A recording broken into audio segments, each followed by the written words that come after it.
الرحمن علم القرآن خلق الإنسان علمه البيان الشمس والقمر بحسبان والنجم والشجر يسجدان والسماء رفعها ووضع الميزان ألا تطغوا في الميزان وأقيموا الوزن بالقسط ولا تخسروا الميزان والأرض وضعها للأنام فيها فاكهة والنخل ذات الأكمام والحب ذو العصف والريحان فبأي آلاء ربكما تكذبان صدق الله العظيم সূরা আর-রহমান আমরা আপনাদের সামনে আলোচনা করেছিলাম প্রথম দিনে আল্লাহ পাকের রহমান, তার রহমানিয়ত সম্পর্কে, তার দয়া সম্পর্কে বলেছিলাম। গোটা বিশ্ব চরাচরে, গোটা সৃষ্টি জগতে যা কিছু করুণা আল্লাহর, যা কিছু দয়া আল্লাহর, সবচাইতে বড় দয়া, সবচাইতে বড় করুণা, সবচাইতে বড় রহমত যে তিনি মানুষকে কোরআন শিক্ষা দিয়েছেন, আমাদেরকে কোরআন দান করেছেন। এটি হচ্ছে সবচাইতে বড় রহমত। এরপরে দ্বিতীয় দিন আল্লামাল কোরআন এর ব্যাখ্যা করতে গিয়ে দ্বিতীয় দিনে আমরা বলেছি কোরআনে কারিমের পরিচিতি। তৃতীয় দিনে ওই একই আয়াতের ব্যাখ্যা দিতে গিয়ে আমরা বলেছি কোরআনের বৈশিষ্ট্য, কোরআনে কারিমের মর্যাদা, কোরআনে কারিমের নাজিলের উদ্দেশ্য। চতুর্থ দিনে আমরা আপনাদের সামনে আলোচনা করেছি ওই একই আয়াতের আল্লামাল কোরআন, একই আয়াতের ব্যাখ্যা করতে দিয়ে কোরআনে কারিমের দাওয়াত, কি জন্য কোরআন পৃথিবীতে এসেছে, দাওয়াতটা কি? সে দাওয়াত ছিল তাওহীদকে প্রতিষ্ঠা করা, শিরককে বর্জন করা, আর জীবনের সকল ক্ষেত্রে আল্লাহর গোলামি কায়েম করে নেওয়া, আল্লাহর গোলামি জীবনের সকল ক্ষেত্রে মেনে নেওয়া। এ কথাগুলি গতকাল পর্যন্ত আমরা আলোচনা করেছি। দুটি আয়াতে আমাদের মানে খুবই ছোট্ট ছোট্ট দুটি বাক্যর মধ্যে আমাদের গত 4 দিন চলে গিয়েছে। ওই যে বলেছিলাম আল্লাহ রাব্বুল আলামিন বলেছেন قُلْ لَوْ كَانَ الْبَحْرُ مِدَادًا لِكَلِمَاتِ رَبِّي لَنَفِدَ الْبَحْرُ قَبْلَ أَن تَنفَدَ كَلِمَاتُ رَبِّي وَلَوْ جِئْنَا بِمِثْلِهِ مَدَدًا। আল্লাহ রাব্বুল আলামিন বলেন, নবী আপনি বলুন, আমার রবের কথাগুলি যদি লেখার জন্য সমস্ত সমুদ্রের পানিগুলি যদি একত্রিত করে কালি বানাইয়া লেখা শুরু হয়ে যায়, সমুদ্রের সমস্ত পানিগুলি সব শেষ হয়ে যাবে, আমার আল্লাহ পাকের, আমার রবের কালেমার ব্যাখ্যা লেখা শেষ হবে না।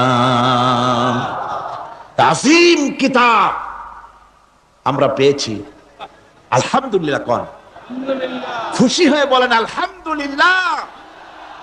এমন এক আজিম কিতাব, বিরাট কিতাব, সম্মানিত কিতাব আমরা পেয়েছি। আশা করি গত 4 দিনের কথাগুলি আমাদের হৃদয়ের কন্দরে অঙ্কিত হয়ে থাকবে, স্মৃতিপটে ভাস্বর হয়ে থাকবে, যার দ্বারা আগামী দিনগুলি আমরা আমাদের জীবনকে সুন্দর করতে পারবো, মার্জিত করতে পারবো, কোরআনে কারীমের আলোকে জীবন গড়তে পারবো। আল্লাহর কাছে তৌফিক চাই, সবাই বলুন আমিন। আজকে আপনাদের সামনে আলোচনা করতে চাই খলাকাল ইনসান আল্লামাহুল বায়ান। তিনি মানুষ সৃষ্টি করেছেন। আজকে আপনাদের সামনে বলা হবে মানব সৃষ্টি রহস্য। আল্লাহ পাক যেহেতু সৃষ্টিকর্তা, তিনি সৃষ্টি করেছেন। আমাদেরকে কে সৃষ্টি করেছেন বলুন? সকলে বলুন, আমাদের স্রষ্টা কে? তিনি আমাদেরকে সৃষ্টি করেছেন। যেহেতু তিনি আমাদের সৃষ্টি করেছেন, সেহেতু আমাদের সঠিক রাস্তা, সঠিক পথ বলে দেওয়ার দায়িত্ব কার? সেই আল্লাহ পাকের। যেহেতু সৃষ্টি করেছেন তিনি, রাস্তা বলে দেওয়ার দায়িত্ব সেই আল্লাহ পাকের। কোরআন মাজিদে এই কথাটি অনেক জায়গায় আল্লাহ পাক বলেছেন। যেমন সূরা আল-লাইলের ভিতরে বলা হয়েছে, ইন্না আলাইনা লাল হুদা, আমার উপরে এটা দায়িত্ব, পথ কর্মপদ্ধতি পরিদর্শন করা, প্রদর্শন করা, রাস্তা দেখানো, এটার দায়িত্ব হচ্ছে আমি আল্লাহ পাকের। রাস্তা দেখাবেন কে? আল্লাহ পাক। অনেকে বলে যে আল্লাহ পাক কি রাস্তা দেখাবেন? কি হয়েছে ভাই? ভিডিও শুনলে একটু বসুন, একটু বসুন, আমি বলি শোনেন আপনারা। বিষয়টা হচ্ছে, আমি বুঝতে পেরেছি আপনাদের অসুবিধা এতটুকুন যে আপনারা আমাকে দেখতে পাচ্ছেন না। তবুও আমি মাঝে মধ্যে ওই ভিডিওর এপাশ ওপাশ করব যাতে করে দেখতে পান। ভিডিওটা সরাবার জন্য অনুরোধ করবেন না, কারণ এই ভিডিওর মাধ্যমে আপনারা তো সরাসরি তাফসীর শুনছেন আর দেখছেন। এই ভিডিওর মাধ্যমে গোটা পৃথিবীতে বাংলাদেশি মুসলমান দুনিয়ায় যত জায়গায় আছে, এই ভিডিও চলে যাচ্ছে ইউরোপে, আমেরিকায়, মধ্যপ্রাচ্যে। আর এর দ্বারা অনেক ইহুদি, অনেক খ্রিস্টান, অনেক বৌদ্ধ, অনেক হিন্দু, অনেক মজুসি ইসলাম কবুল করার সুযোগ পাচ্ছে। বলেন রব্বানা লাকাল হামদ। একটুখানি আমাকে না দেখার এই কষ্টটুকুন বরদাস্ত করুন, একটু ধৈর্য ধরুন। তবু আমি আপনাদেরকে উকি ঝুঁকি মারবো যেন দেখতে পান। আপনাদের এই ধৈর্যের কারণে আল্লাহ সুবহানাহু ওয়া তাআলা আপনাদেরকে মেহেরবানি করবেন, আপনাদেরকে রহমত করবেন। আমরা সবাই বলি আমিন। ভাইরা আমার, আল্লাহ পাক পথ দেখিয়েছেন, আল্লাহ পাক রাস্তা দিয়েছেন। মরুভূমির ভিতরে যে রব্বুল আলামিন পথের নিশানা তৈরি করে দিলেন, যেখানে গভর্নমেন্ট রাস্তা বানাতে পারে না, মরুভূমির ভিতরে যিনি পথের নিশানা বানালেন মানুষ যেন না হারায়। যে আল্লাহ রাব্বুল আলামিন দুর্গম পাহাড়ের ভিতরে গিরিপথ তৈরি করে দিলেন, মানুষ যেন হারায় না যায়। সমুদ্রের ভেতরে নাবিকরা দিনের বেলায় সূর্যের আলো দেখে পথ চলে, রাতের আধারে সে যেন গভীর সমুদ্রের ভিতরে হারায় না যায়। আল্লাহ তাই আকাশের ভিতরে তারকা মণ্ডলী খচিত করে রেখেছেন। সমুদ্রের নাবিকেরা, জাহাজের নাবিকেরা তারকা দেখে দেখে পথ নির্ণয় করে নেন। যে মাবুদ রাস্তা বানালেন জঙ্গলের ভিতরে, পাহাড়িয়া এলাকার ভিতরে, যে মহান প্রভু রাস্তা বানালেন, নিশানা বানালেন মরুভূমির ভিতরে, যিনি রাস্তা দেখায় দিলেন গভীর সমুদ্রের ভেতরে, সেই আল্লাহ রাব্বুল আলামিন। আমরা দুনিয়ার বুকে মানুষেরা অন্ধকারে মরবো, রাস্তা হবে না, এমনটি তো হতেই পারে না। আল্লাহ রাব্বুল আলামিন আমাদের জন্য রাস্তা বানায়েছেন। মহান আল্লাহ রাব্বুল আলামিন বলেন, ওয়া আলাল্লাহি কাসদুস সাবিলি ওয়া মিনহা জাইরুন।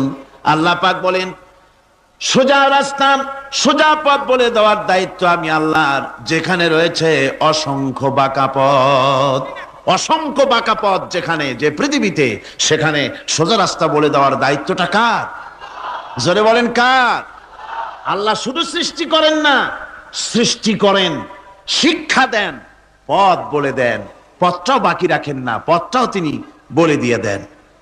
হযরতে মূসা আলাইহিস সালামের কাছে ফেরাউন প্রশ্ন করলো, তুমি যে রবের দাবি করছো, যে একজন রব আছেন, সে রবের পরিচয় কি? তোমার সেই রব কে? হযরতে মূসা আলাইহিস সালাম যে জবাবটা দিলেন, কি সুন্দর জবাব! এক কথার ভিতরে সমস্ত কথা সন্নিবেশিত হয়ে গেছে। ফেরাউনের প্রশ্নের জবাবে রব কে, এ কথার জবাব দেওয়া যায়, হাজার হাজার পৃষ্ঠা লেখা যায়। রবকে, তার পরিচিতি। আমি যদি এখন শুধু রব শব্দের ব্যাখ্যা করি, তাফসীর করি, রাত শেষ হয়ে যেতে পারে, ইনশাআল্লাহ ব্যাখ্যা দেওয়া যাবে। কিন্তু মূসা আলাইহিস সালাম কি সুন্দর একটা জবাব দিয়া দিলেন রবকে। শোনো, রব্বুনাল্লাযী আ'তা কুল্লা শাইইন খালকাহু সুম্মা হাদা। রব হচ্ছেন সেই আমার প্রভু হচ্ছেন তিনি, যিনি সমস্ত সৃষ্টিকে, সমস্ত মাখলুকাতকে যিনি সৃষ্টি করেছেন, আর সৃষ্টি করার পর তার চলার জন্য পথ তৈরি করে দিয়েছেন। তিনি হচ্ছেন আল্লাহ পাক, যিনি সৃষ্টি করেন আর পথের দিশা দেন। তিনি হচ্ছেন আল্লাহ পাক, তিনি হচ্ছেন রব। শুধু বানান না, বানাবার পরে তার প্রয়োজনটাও মিটায় দেন। আল্লাহ পাক সেই আল্লাহ বলছেন, খালাকাল ইনসানা আল্লামাহুল বায়ান। তিনি মানুষ সৃষ্টি করেছেন। আমি সম্ভবত দ্বিতীয় দিনে আপনাদেরকে বলেছিলাম, মানুষ বানর থেকে আসে নাই, মানুষ ওরাং ওটাং থেকে আসে নাই, মানুষ শিম্পাজি থেকে আসে নাই, মানুষ বাঁদরের গোষ্ঠী নয়, মানুষ এসেছে মাটি থেকে, আদম থেকে। মানুষের পূর্বপুরুষ হচ্ছেন হযরতে আদম আলাইহিস সালাম। মানুষের পূর্বপুরুষ কে? আদম আলাইহিস সালাম। আর মানুষের পূর্বপুরুষ হচ্ছেন আদম আলাইহিস সালাম, আর তার উৎপত্তি হচ্ছে মাটি থেকে। মানুষ এসেছে আদম থেকে, আদম এসেছে মাটি থেকে। এখন আল্লাহ পাক বলছেন যে আমি হচ্ছি তোমার স্রষ্টা, আমি তোমাকে বানাইছি। কোরআনে কারীমে কথা এভাবে বলছে, কাইফা তাকফুরুনা বিল্লাহি ওয়া কুনতুম আমওয়াতান ফাহিয়াকুম সুম্মা ইউমীতুকুম সুম্মা ইউহয়ীকুম সুম্মা ইলাইহি তুরজাউন। হে মানুষ, তোমরা কিভাবে কুফরি করো, অস্বীকার করো, আল্লাহর সাথে নাফরমানি করো? কিভাবে করো? যে আল্লাহ তোমাকে, তুমি ছিলে মৃত্যু, তোমাকে আল্লাহ পাক জিন্দা করেছেন। এই জিন্দা থেকে আবার মৃত্যু করবেন, আবার মৃত্যু থেকে তোমাদেরকে জিন্দা করবেন, আবার সেই আল্লাহর কাছে তোমাদেরকে ফিরে আসতে হবে। সুতরাং মানুষ জন্মের পূর্বে সব মৃত্যু ছিল, একথা তো আজ বিজ্ঞান সম্মত কথা, বৈজ্ঞানিক সত্য কথা। মানুষ জন্মের আগে মৃত্যু ছিল। কিভাবে? মানুষের উৎপত্তি কোত্থেকে এলো? কোরআনে কারীম তা পরিষ্কার করে বলছে, তোমাকে কিভাবে সৃষ্টি করেছে তুমি দেখো। সন্তান মায়ের জরায়ুতে আসার পূর্বে সে ছিল পিতার শুক্রকীট আর মায়ের ডিম্বাণু, অর্থাৎ স্পার্মটোজন এবং ওভাম, এই দুটি জিনিসের মধ্যে সে বিভক্ত ছিল। মায়ের বক্ষপিঞ্জর এবং পিতার পৃষ্ঠদেশ থেকে সবেগে নির্গত এক ফোঁটা পানি দিয়ে আমি আল্লাহ পাক তোমাকে সৃষ্টি করেছি। কোরআনে কারীম বলছে, হাল আতা আলাল ইনসানি হিনুম মিনাদ দাহরি লাম ইয়াকুন শাইআম মাযকুরা। মানুষের জীবনে কি এমন এক সময় এসেছিল না যখন সে উল্লেখযোগ্য বিষয় বস্তু হিসাবে পরিগণিত ছিল না? তোমার নাম ছিল না, পরিচয় ছিল না, কিছুই ছিল না, দুনিয়ার কেউ তোমাকে জানতো না, শুনতো না। আমি আল্লাহ পাক তোমাকে সৃষ্টি করেছি। তুমি কোত্থেকে এলে? কোরআনে কারীম থেকে তা জেনে নাও। আল্লাহ রাব্বুল আলামিন বলেন, ইন্না খালাকনাকুম মিন তুরাবিন সুম্মা মিন নুতফাতিন সুম্মা মিন আলাকাতিন সুম্মা মিন মুদগা। আমি রাব্বুল আলামিন তোমাকে সৃষ্টি করেছি, মাটির উপাদান দিয়ে তৈরি করলাম। মা বাপের, পুরুষের স্পার্মটোজন আর মহিলাদের ওভাম দুটি মিলে মায়ের গর্ভের ভিতরে নাপাক পানি ফোঁটাকে জমাট রক্তে পরিণত করে দিলাম। এই জমাট রক্তকে গোশত বানালাম, কচি কচি হাড় দিয়ে একটা বডি, একটা স্ট্রাকচার তৈরি করলাম। তারপরে ফাকাসাউনাল ইযামা লাহমা, গোশত দিয়ে, রক দিয়ে, চামড়া দিয়ে সুন্দর করে ছাউনি দিয়া মায়ের গর্ভের ভিতরে আমি আল্লাহ রব্বুল আলামিন তোমাকে বানাইছি। মায়ের পেটের ভিতরে ফি কারারিম মাকিন, একটি সুরক্ষিত জায়গায় তোমাকে আমি রেখে দিলাম, যেখানে কোনো রোগ, কোনো জার যেখানে পৌঁছতে পারবে না, কোনো অসুবিধা হবে না। এমন একটা জায়গায়, এমন একটা ইন্টেনসিভ কেয়ার ইউনিটের ভিতরে রেখেছি। সুবহানাল্লাহ ওয়া বিহামদিহি। একটা ইন্টেনসিভ কেয়ার ইউনিট, যেখানে কোন রকমের কোন জার্ম প্রবেশ করে বা করবার কোনো ক্ষমতা নাই কারো। এমন একটা যে একটা প্যাকেট, সুন্দর একটা প্যাকেট, একটা কভারের মধ্যে তোমাকে তৈরি করা হলো মায়ের পেটের মধ্যে। তারপরে আজকে তুমি কুফরি করতেছো, আজকে আমাকে অস্বীকার করছো। ওই গর্ভের ভেতরে আমি ইচ্ছে করলে রক্তের পিণ্ডের আকারে মায়ের গর্ভ থেকে আবর্ষণ করে দিতে পারতাম, দুনিয়ার মুখ দেখতে পারতে না। মায়ের পেটের ভেতর থেকে মরা সন্তান হিসাবে বের করে দিতে পারতাম, বিকলাঙ্গ করে বের করে দিতে পারতাম, পঙ্গু করে বের করতে পারতাম, পারতেন না? আল্লাহ রাব্বুল আলামিন বলেন কেমনে বানালাম? খলাকাল ইনসান, মানুষ আমি সৃষ্টি করেছি মায়ের পিঠের ভিতরে বসে। যখন ক্ষুধার উদ্রেক হলো, রুহু যখন এসে গেল, ক্ষুধা লাগলো, খাবারের প্রয়োজন হলো, আমি কেমনে খাওয়ালাম? দুনিয়ার কোন মা বাপ, কোন নেতা, কোন ডাক্তার, কোন চিকিৎসা বিজ্ঞানী মায়ের পেটের সন্তানের খাবার সরবরাহ করতে পারে না। আল্লাহ পাক বলেন তুমি কি খাবে? ব্যবস্থা আমি করেছি। মায়ের মাসিক অসুখকে বন্ধ করে দিয়ে মায়ের নাভির সঙ্গে তোমার নাভির সাথে তার লাগাইয়া দিয়েছি, আর ওই তারের মাধ্যমে রক্ত বের করে দিয়া মায়ের রক্ত দিয়ে তিল তিল করে তোমারে বড় করেছি। রক্তটা মুখে লাগাই নাই, মুখে লাগলে পরে নাপাক রক্ত, মুখটা নাপাক হয়ে যাবে। নাভির ভিতর দিয়ে পাস করে দিলাম, মুখটাকে পবিত্র রেখে দিলাম, যাতে করে দুনিয়ায় আসার পর আমার পবিত্র বানানো মুখখানা দিয়া এই দুনিয়ায় বসে তোমার আল্লাহর পবিত্র নামের জিকির করতে পারো। এমন সুন্দর করে মায়ের পিঠের ভিতরে তৈরি করলাম, হাত দিলাম, পা দিলাম, সুন্দর করে বানালাম, এমন নিখুঁত করে বানালাম, তাকায়া দেখো নিজের দিকে, সুন্দর করে বানালাম। এরপরে কি করলাম? সুম্মা নুখরিজুকুম তিফলা, বাচ্চার আকারে মায়ের পেট থেকে আস্তে করে বের করে নিয়ে আসলাম। সুবহানাল্লাহ বিহামদিহি। আস্তে করে মায়ের পেট থেকে নিয়ে এসেছি পৃথিবীর বুকে। পৃথিবীতে যখন আসলে তখন তোমার অবস্থাটা কি ছিল? ক্ষুধার যন্ত্রণায় যদি মরেও যেতে, কান্দা ছাড়া ভাষা নাই। ভাষা আছে? কোন হুঁশ ছিল আমাদের? কোন জ্ঞান ছিল? আল্লাহ রাব্বুল আলামিন বলেন আল্লাহু আখরাজাকুম মিন বুতুনি উম্মাহাতিকুম লা তা'লামুনা শাইআ, মায়ের গর্ভ থেকে এমন অবস্থায় বের করে এনেছি যখন তোমার কোনো হুঁশ নাই, জ্ঞান নাই, কথা বলতে পারো না, পায়খানার ভিতরে পড়ে থাকো, ট্যা ট্যা করে কান্দা ছাড়া পথ নাই, পানির পিপাসায় গলা শুকায় যায়, কান্দা ছাড়া পথ নাই, মনের তোমার মুখের কোনো ভাষা নাই কান্না ছাড়া। আমি তোমার এমন আল্লাহ, আমি তোমার এমন স্রষ্টা, আমি তোমার এমন রব, তোমার ভাষা নাই বলে মায়ের কলিজার ভেতরে আমি তোমার প্রতি এক দুর্বিনীত মহব্বত পয়দা করে দিয়েছি। তোমার কান্না তোমার মায়ের বুকের মধ্যে শেল বিঁধে যায়। তুমি যখন কাঁদো, কান্নার আওয়াজ যখন মায়ের কানে চলে যায়, হাজারো কাজ ফেলে মা দৌড়াইয়া বাচ্চারে কোলে নেয়। কি খাবে কেউ তৈরি করে না।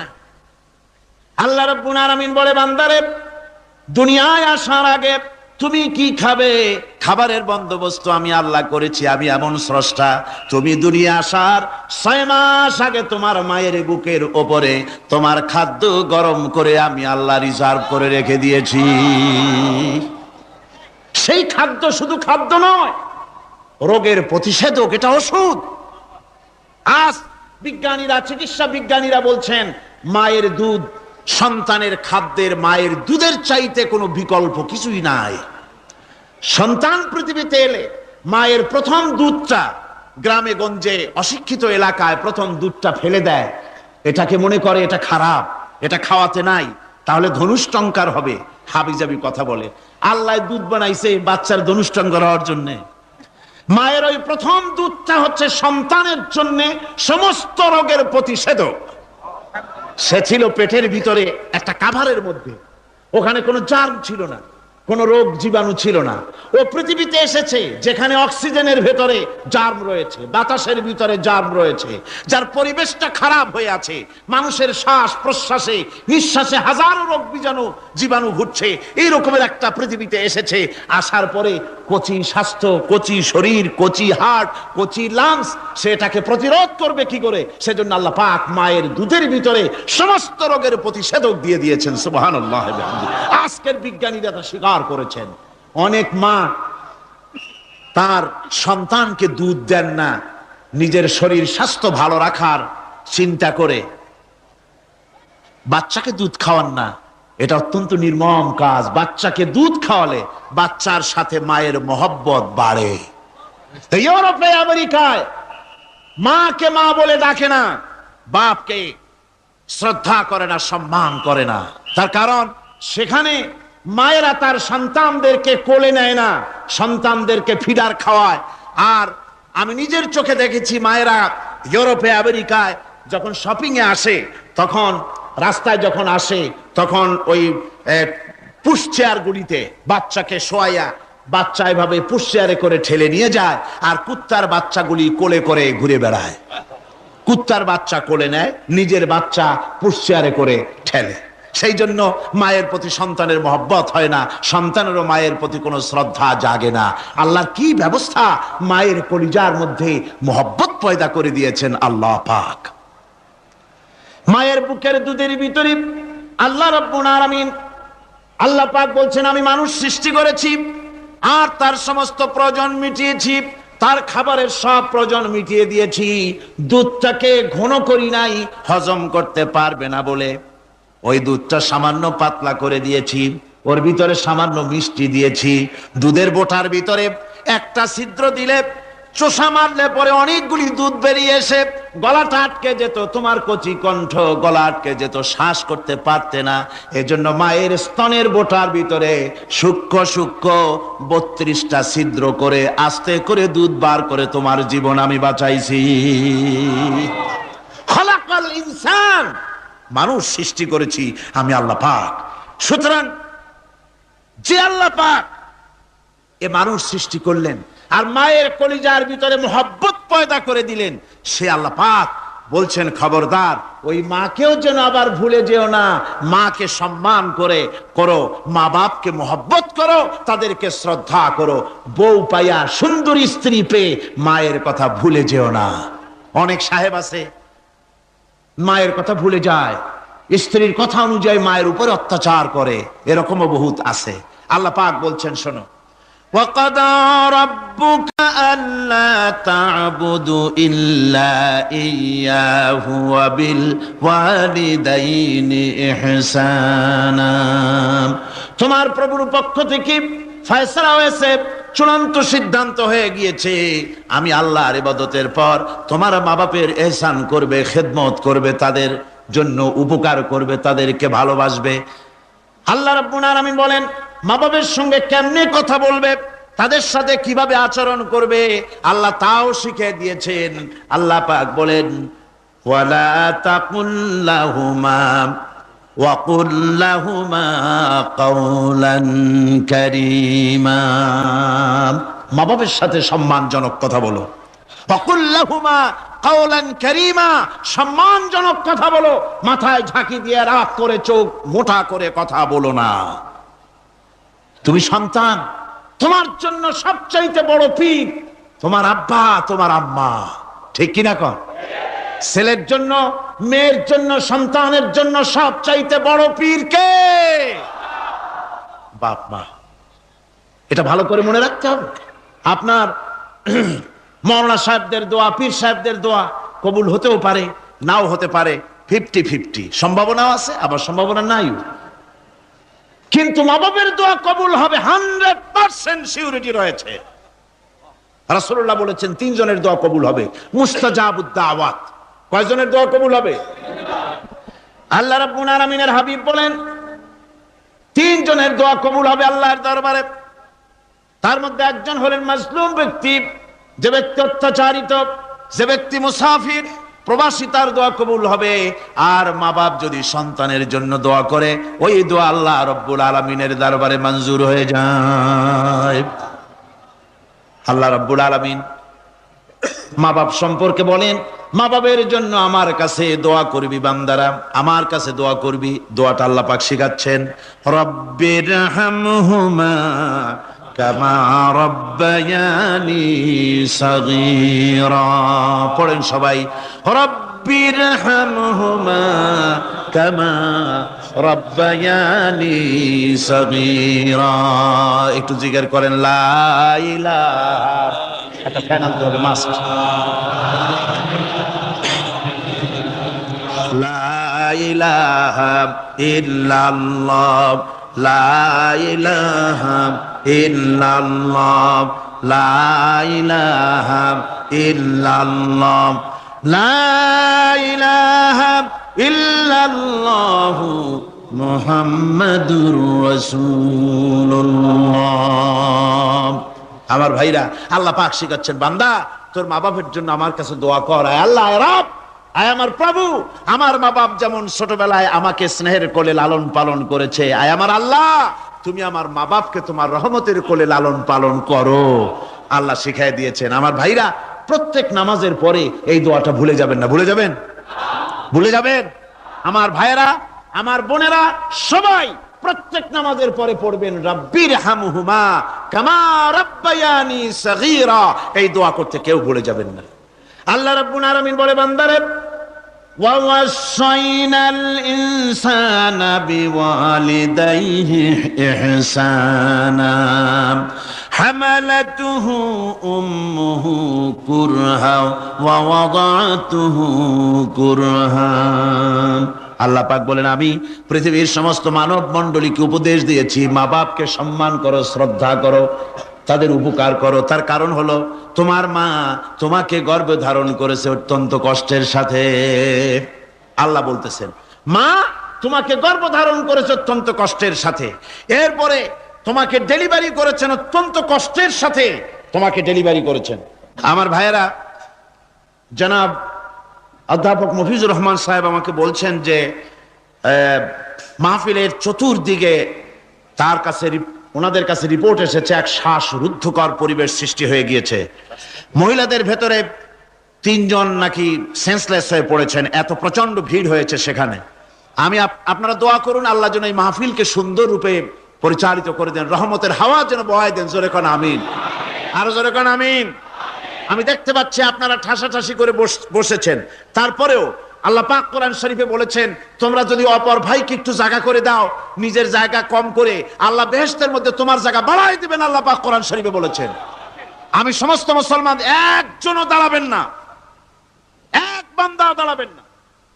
বসা অবস্থায় আপনারা সামনের দিকে চেপে আসেন। এই মঞ্চের দিকে বসা অবস্থায় সমস্ত মানুষ নড়ে চড়ে বসেন, হরকতে বরকত হবে, নড়ে চড়ে বসেন। আর এই ফাঁকে দাঁড়াবেন না, খবরদার। বসা অবস্থায় মঞ্চের দিকে চেপে আসেন, আর জোরে সোরে মহব্বতের সাথে জিকির করেন, লা ইলাহা ইল্লাল্লাহ। গভীর রাত্রে মানুষ সব ঘুমায় যায়, গর্ভবতী মা ঘুমাতে পারে না, সন্তান পেটের ভিতরে, হাঁটু দিয়া গুতা মেরেছে, পা দিয়া লাথি মেরেছে। মা চরম শীতের রাত্রে, প্রচন্ড শীতের রাতে গায়ের লেপটা সরায় দিয়া মা একবার দাঁড়ায়, আর একবার বসে, একবার দেওয়ালের সাথে হেলান দিয়া দাঁড়ায়, কষ্ট করে রাতটারে কাটায় দেয়। আবার সারাদিন সংসারের জন্য কাজ করেছেন, রান্না বান্না করেছেন মা, সকলকে খাওয়াইয়া মা শেষের দিকে খেতে গেছেন। যখন নিজে খেতে গেলেন, খাবারের ক্ষুধাত নিয়ে, পেট ক্ষুধা নিয়ে খেতে বসেছেন, পেটের ভিতরে সন্তান লাথি মেরেছে, পেটের মধ্যে ঘুষা মেরেছে, হাঁটু দিয়া গুতা মেরেছে, ভরা পেটে, পেটের ভিতরে সন্তান গুতা মারলো হাঁটু দিয়া, মাথা দিয়া। মা ক্ষুধা রয়েছে পেটে, খেতে পারলেন না, বেদনা শুরু হয়েছে। খাবারের থালাটা ঠেলে দিয়ে মা দাঁড়ালেন, বসলেন, চোখের পানি ফেললেন। এভাবে করে মা একটা দুইটা দিন নয়, 10টি মাস পর্যন্ত সন্তানটাকে পেটের মধ্যে নিয়ে একটা জীবিত মানুষ আর একটা জীবিত সন্তান পেটের মধ্যে নিয়ে নড়াচড়া করছেন, চলাফেরা করছেন। কিতাবের মধ্যে এসেছে রাতের বেলায় মা যে ঘুমাতে পারেন না সন্তানের নড়াচড়ার কারণে, রাতভর ইবাদত করলে যত সওয়াব পাওয়া যেত আল্লাহ ওই সওয়াব মায়ের আমলনামায় লিখে দেন। সন্তান পেটে থাকার কারণে খেতে পারে না, পেট ভরে ক্ষুধায় কষ্ট পায় মা, এই জন্যে 10 মাস ধরে রোজা রাখলে যে সওয়াব হতো আল্লাহ রাব্বুল আলামিন মায়ের আমলনামায় রোজার সওয়াব লিখে দেন। 10 মাস পুরে গেল, সন্তান ডেলিভারির সময় চলে এলো, মায়ের মন বিমর্ষ, সন্তান ডেলিভারি হবে না জানি মরে যায় নাকি, না জানি অপারেশন লাগে নাকি, কি অবস্থা হবে। মা খেতে পারে না, মুখটা শুকায়া যায়। ডেলিভারির সময় যখন আসে, মা বাবার কাছ থেকে বিদায় নিয়ে যায়, স্বামীকে একান্তে গোপনে ডেকে নিয়ে বলে, প্রাণের স্বামী, দীর্ঘদিন একসঙ্গে ঘর কন্যা করেছি, অপরাধ হয়ে যেতে পারে, আমারে মাফ করে দিও। আমার মনে হয় এবার আমি আর বাঁচবো না, সংসার থাকলো চাবি থাকলো সব বুঝে নাও, আমারে মাফ করে দিও। মা চলে গেল সতিকা গৃহে, ক্লিনিকে চলে গেল, অপারেশন থিয়েটারে চলে গেল, অথবা ডেলিভারির জায়গায় চলে গেল। ডেলিভারি পেইন শুরু হয়ে গেল, বেদনা শুরু হয়ে গেল। এক একটা বেদনা যেন মায়ের এক একটা মৃত্যু যন্ত্রণা শুরু হয়ে যায়। এমন যন্ত্রণা, প্রসব বেদনা দুনিয়ার ভুক্তভোগী মা ছাড়া আর কেউ জানে না। এই চরম বেদনার ভেতর দিয়ে, চরম কষ্টের ভিতরে মা যখন একটা বাচ্চা প্রসব করলো, জিহাদের ময়দানের মতো মা রক্তাক্ত হয়ে গেলেন, সন্তান দুনিয়ায় এলো। মা তখন অস্থির থাকেন। এত বড় বিরাট কষ্টের ভিতরে আল্লাহ রাব্বুল আলামিন বলেন, সন্তান যখন ডেলিভারি হয়ে গেল, মায়ের মনের ভিতরে আমি তখন এই ফিলিংস, এই টেন্ডেন্সি জাগ্রত করে দিই, দেখ কি হয়েছে। মা তখন দেখতে চায় কি হয়েছে। মায়ের সামনে যখন এত কষ্টের, হৃদয় রিংরণ, কলিজার 32টি নাড়ি ছেঁড়া যন্ত্রণার সন্তান যখন মায়ের চোখের সামনে আসে, আল্লাহ পাক বলেন, মা যখন তার ছেলের মুখের দিকে তাকায়, মেয়ের মুখের দিকে তাকায়, আল্লাহ বলেন 10 মাসের পেটে ধরা কষ্ট আর ডেলিভারির সব কষ্ট মায়ের মন থেকে মুছে ফেলে দেই। আল্লাহ রাব্বুল আলামিন বলেন, খবরদার দুনিয়ার মানুষ, এমন মায়ের সাথে নাফরমানি করবি না, এ মায়ের সাথে নাফরমানি করবি না, মাকে সম্মান করবি, মার কাছে দোয়া চাবি। দুনিয়ায় যদি সম্মান চাও, রিজেক্ট চাও, মায়ের পায়ে ধরে কাঁদো। মায়ের জাতি অনেক সম্মান তার। রাসূল করিম সাল্লাল্লাহু আলাইহি সাল্লামকে প্রশ্ন করা হয়েছে, হুজুর খেদমত করব কার? হুজুর কয় মায়ের। তারপরে কার? হুজুর কয় মায়ের। তারপরে কার? হুজুর বলেন মায়ের। তারপরে কার? তোমার পিতার। 3 গুণ, তোর মায়ের মর্যাদা 3 গুণ বেশি, তোর বাপের চাইতে মর্যাদা বেশি। সুবহানাল্লাহ পড়ে। আর আজকে ইসলামের শত্রুরা তারা বলে যে ইসলাম নারীর অধিকার আদায় করে নাই। নারীর অধিকার ইসলাম দেয় নাই তো কে দিয়েছে? আমার বন্ধুগণ, বিশ্ব নবী জনাব মুহাম্মদ রাসূলুল্লাহ সাল্লাল্লাহু আলাইহি ওয়াসাল্লাম মসজিদে নববীর ভিতরে বসে আছেন। এক বৃদ্ধা মহিলা মসজিদের মধ্যে প্রবেশ করলেন। হুজুর বৃদ্ধাকে দেখে দাঁড়ায় গেলেন, বিশ্ব নবী বুড়ি মেয়ে লোককে দেখে দাঁড়ায় গেলেন। আল্লাহর নবী বুড়িকে দেখে দাঁড়ালেন। বুড়ি যখন কাছে এলেন, আল্লাহর নবী নিজের গায়ের চাদর বুড়ির জন্য বিছায়া দিলেন। বুড়ি বসলেন। এরপরে কথাবার্তা সারার পর বুড়ি যখন বিদায় হবেন, হুজুর আবার দাঁড়ালেন। বুড়ি মহিলা চলে গেলেন। সাহাবায়ে কেরাম বলেন, ইয়া রাসূলুল্লাহ, কিছুই বুঝলাম না, একজন বৃদ্ধা মহিলার জন্য বিশ্ব নবী দাঁড়ান আর গায়ের চাদর বিছান, আমরা বড় আশ্চর্য হয়ে গেলাম। নবীজি বলেন, ও আমার সাহাবীরা, তোমরা জানো না, এই মহিলা কি চিনতে পারো নাই? আমি আমার মায়ের দুধ আমার জীবনে কিসমতে তেমন হয় নাই। আমি আমার মায়ের দুধ তেমন কিসমতে পাই নাই। যার বুকে দুধ খেয়ে, যার কোলে কাখে চড়ে আমি বড় হয়েছি, আমার সেই দুধ মা, ইনি হযরতে হালিমাতুস সাদিয়া। সেই দুধ মা। রাসূলুল্লাহ নিজে সম্মান দিয়েছেন মায়ের। খবরদার মাকে অসম্মান করবেন না, মাকে সম্মান করবেন, মাকে শ্রদ্ধা করবেন। আমার বন্ধুগণ, আলেম ওলামা পীর বুজুর্গদের জন্য হাদিয়া তো দেন, আপনারা কোনো নিষেধ নাই, দেন। হাদিয়া দেওয়াও সুন্নত, নেওয়াও সুন্নত, দিবেন, আমি কোনো নিষেধ করি না। কিন্তু আমি বলতে চাই, পীর বুজুর্গদের কাছে, আলেম ওলামাদের কাছে হাদিয়া দিয়া আল্লাহরে যত না খুশি করতে পারবেন, এই ডালিম বেদানার মৌসুমে বেদানা একটা ভেঙে নিজ হাতে যদি মায়ের মুখে তুলে দেন, আল্লাহর আরশ খুশি হয়ে যাবে, আল্লাহর আরশ আজিম খুশি হয়ে যাবে, আল্লাহ পাক খুশি হয়ে যাবেন। মায়ের খাওয়াও, বাপকে খাওয়াও, তোমার সবচেয়ে বড় পীর তিনি। সুবহানাল্লাহ পড়ো, সুবহানাল্লাহ। মা বাপ যদি একটু দোয়া করে দেয়, তোমার জিন্দেগির কাম শেষ। একটু বদদোয়া করলে জাহান্নামে যাবা। কোন পীর সাহেব বদদোয়া করলে জাহান্নামে যাবে এমন কথা নাই। কোন মাওলানা বদদোয়া করলে দোজখে যাবে এমন কথা নাই। রাসূল বলেছেন, হুমা জান্নাতুকা ওয়া নারুকা। মা বাপ তোমার বেহেশত, মা বাপ তোমার জাহান্নাম।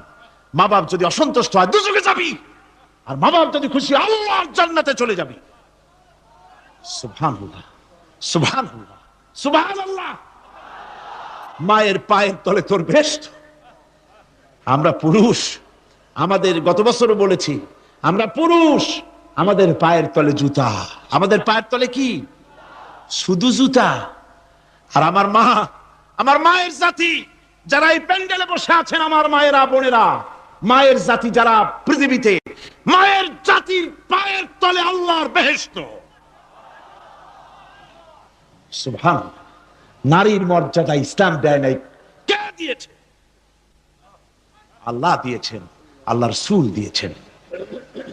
আমার বন্ধুগণ, হযরত বাইজিদ বুস্তামি, ছোট্ট বাচ্চা ছেলে, গভীর রাত্রে মা অসুস্থ, পানির পিপাসায় জেগে উঠেছেন। বাবারে, পিপাসায় শেষ হয়ে গেলাম, পানি দাও। ছেলে ঘরের ভিতরে পানি না পেয়ে বাইরে দৌড়াদৌড়ি করলেন। অনেক দূর থেকে পানি নিয়ে এসে দেখেন মা ঘুমায় গেছেন। পানি নিয়ে দাঁড়ানো, পৌষ মাস, মাঘ মাসের শীতের রাত, ফজরের সময় মায়ের ঘুম ভেঙে গেল। তাকিয়ে দেখেন বাইজিদ দাঁড়ানো, হাতে পানি থরথর করে কাঁপছে। জিজ্ঞাসা করে, বাইজিদ তুমি দাঁড়ানো কেন? ছোট্ট বাচ্চা বলে, মা পানি চেয়েছিলে তুমি গভীর রাত্রে, পানি ঘরে ছিল না, অনেক দূর থেকে আনতে হয়েছে। মা বলছে, ঘুমাও নাই কেন গ্লাস থুইয়া? বাচ্চা বলে, ঘুমাই নাই। তুমি যদি আবার পানি চাও, সময় মতো যদি দিতে না পারি, মা তোমার কষ্ট হবে। এই জন্য ফজর পর্যন্ত আমি দাঁড়ায় আছি, কখন তুমি পানি চাও। মা হাতের থেকে পানি নিয়ে পান করলেন। বাইজিদকে বিছানার উপরে আরাম করে কম্বল দিয়ে ঘুম পড়াইয়া দিলেন। হযরতে বাইজিদের মা উযু করে ফজরের নামাজ পড়ে সিজদায় চলে গেলেন। চিৎকার মেরে কেঁদে বলেন, আমার রব, আমার আল্লাহ, আমি আমার বাইজিদের মা, আমি মা হয়ে বাইজিদের জন্য দোয়া করি। বাইজিদ আমার জন্য আজকে যা করেছে, আমি মা, আমার কলিজা ঠান্ডা হয়ে গেছে। আয় আল্লাহ, আমি বাইজিদের জন্য দোয়া করি, তুমি তাকে সুলতানুল আরিফিন বানাইয়া দিও। মঞ্জুর হয়ে গেল আল্লাহ পাকের কাছে দোয়া। আমার ভাইরা, আল্লাহ পাক বলছেন, খবরদার, আমার ইবাদতের পরে মা বাপ। আল্লাহর ইবাদতের পরে কারা? মা বাপ। মা বাপকে সম্মান করো, শ্রদ্ধা করো, মোহাব্বত করো, কিসমত খুলে যাবে, কিসমত খুলে যাবে। মা বাপকে সম্মান করো। হযরত আবু হুরায়রা রাদিয়াল্লাহু তাআলা আনহু রাসূলের সামনে এসে কাঁদতেছেন। হুজুর বলছেন, আবু হুরায়রা কাঁদো কেন? কাঁদো কেন? রাতের বেলা কাঁদো কেন? হযরত আবু হুরায়রা বলছেন, হুজুর আমাকে মা মেরেছেন। হুজুর বলছেন, মা মারলো কেন? কোন অপরাধ করেছো? কোন গোস্তাখি করেছো? আবু হুরায়রা বলছেন, না হুজুর, কোন গোস্তাখি করি নাই, তবে মারলো কেন? হযরত আবু হুরায়রা বলছেন, হুজুর আমি আপনার দরবার থেকে ফিরতে রাত হয়ে গিয়েছিল। মা জিজ্ঞেস করলেন, আবু হুরায়রা এত রাত্রে কোথায় ছিলি? বললাম, আমি ছিলাম যে কদম চুমতে পারলে দুনিয়া ধন্য হয়, সেই দরবারে নববীর কদম মোবারক থেকে আসতে আমার দেরি হয়েছে। আমার মা মুশরিকা, আপনার নাম শুনে তার গায়ে আগুন জ্বলে উঠলো, আমাকে ধরে মারা আরম্ভ করলো। বলল, হয় আমার বাড়ি ছাড়বি, আর না হয় মুহাম্মদ সাল্লাল্লাহু আলাইহি ওয়াসাল্লামের দরবার ছাড়বি। আমি বললাম, আমার মা তুমি বুড়ি মানুষ, তোমার গায়ে যত শক্তি আছে সমস্ত শক্তি দিয়ে আমারে পিটাও, আমারে মারো, মারতে মারতে আমাকে বাড়ি থেকে তুমি বের করে দাও। তোমার বাড়ি শুদ্ধ তাম দুনিয়া ছেড়ে দিতে পারি, আল্লাহর নবীর কদম মোবারক ছেড়ে দিতে পারি না। হুজুর, আমার মা আমাকে গলা ধাক্কা দিয়ে বের করে দিয়েছেন। হুজুর বলছেন, আবু হুরায়রা, তোমার মা তোমাকে মেরেছে, তুমি আমার কাছে নালিশ করছো? আমার তো এখানে ইন্টারফেয়ার করার কিছুই নেই। সুবহানাল্লাহ, সুবহানাল্লাহ। মা তোমাকে মেরেছে, এখানে আমার করার কিচ্ছু নাই। বিশ্ব নবী বলছেন, এত বড় পাওয়ারফুল নবী, লেজিসলেটিভ পাওয়ার, সারে আল্লাহ তাকে বানিয়েছেন শরীয়ত প্রণেতা। কোরআন শরীফ, কোরআন শরীফে শুধু হালাল ও হারামের, হালাল এবং হারামের, বৈধ এবং অবৈধের সীমারেখা শুধু কোরআনই ঠিক করেন, রাসূলের জন্য আল্লাহ ছেড়ে দিয়েছেন। আল্লাহ রাসূলও হারাম, হালাল এবং হারামের বৈধতা অবৈধতার সীমারেখা নির্ধারণ করেছেন।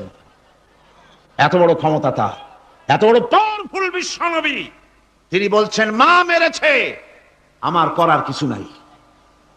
চিন্তা করেন কত বড় কথা, এ কথার লোড কত। হযরত আবু হুরায়রা বলেন, ইয়া রাসূলুল্লাহ, মা আমাকে মেরেছেন, আমি আল্লাহর নবীর কাছে মায়ের বিরুদ্ধে নালিশ করতে আসি নাই। বললেন, কেন এসেছো? হযরত আবু হুরায়রা বলেন, হুজুর, এসেছি একটা কারণে। আমি জানি আল্লাহ নবী যদি আল্লাহর দরবারে হাত উঠায়া কোনো জিনিস বলে, আল্লাহ রাব্বুল আলামিন সঙ্গে সঙ্গে মঞ্জুর করে নেন। হুজুর, আমি এসেছি, মেহেরবানি করে দোয়া করুন আমার মাকে যেন আল্লাহ হেদায়েত নসিব করে দেন। আল্লাহ নবী হাত উঁচু করে বললেন, আল্লাহুম্মা হিদি উম্মা আবি হুরায়রা, আয় আল্লাহ, আমি দোয়া করি আবু হুরায়রার মাকে তুমি হেদায়েত নসিব করে দাও। রাসূলুল্লাহ দোয়া করছেন আর আবু হুরায়রা সমানে দৌড়াচ্ছেন। তিনি দৌড়াচ্ছেন, পেছন থেকে কয়েকজনে আবু হুরায়রার জামা টেনে ধরেছে, দৌড়ক। তাদের জানা আবু হুরায়রা খুব ভদ্রলোক মানুষ, কোন ঝড় ঝামেলার মধ্যে থাকে না, রাগ সাগ করে না, চিৎকার মারে না, দৌড় মারে না, এত ভদ্র শরীর, দৌড়ায় কেন? না জানি কোন বিপদ বুঝি ঘটে গেছে।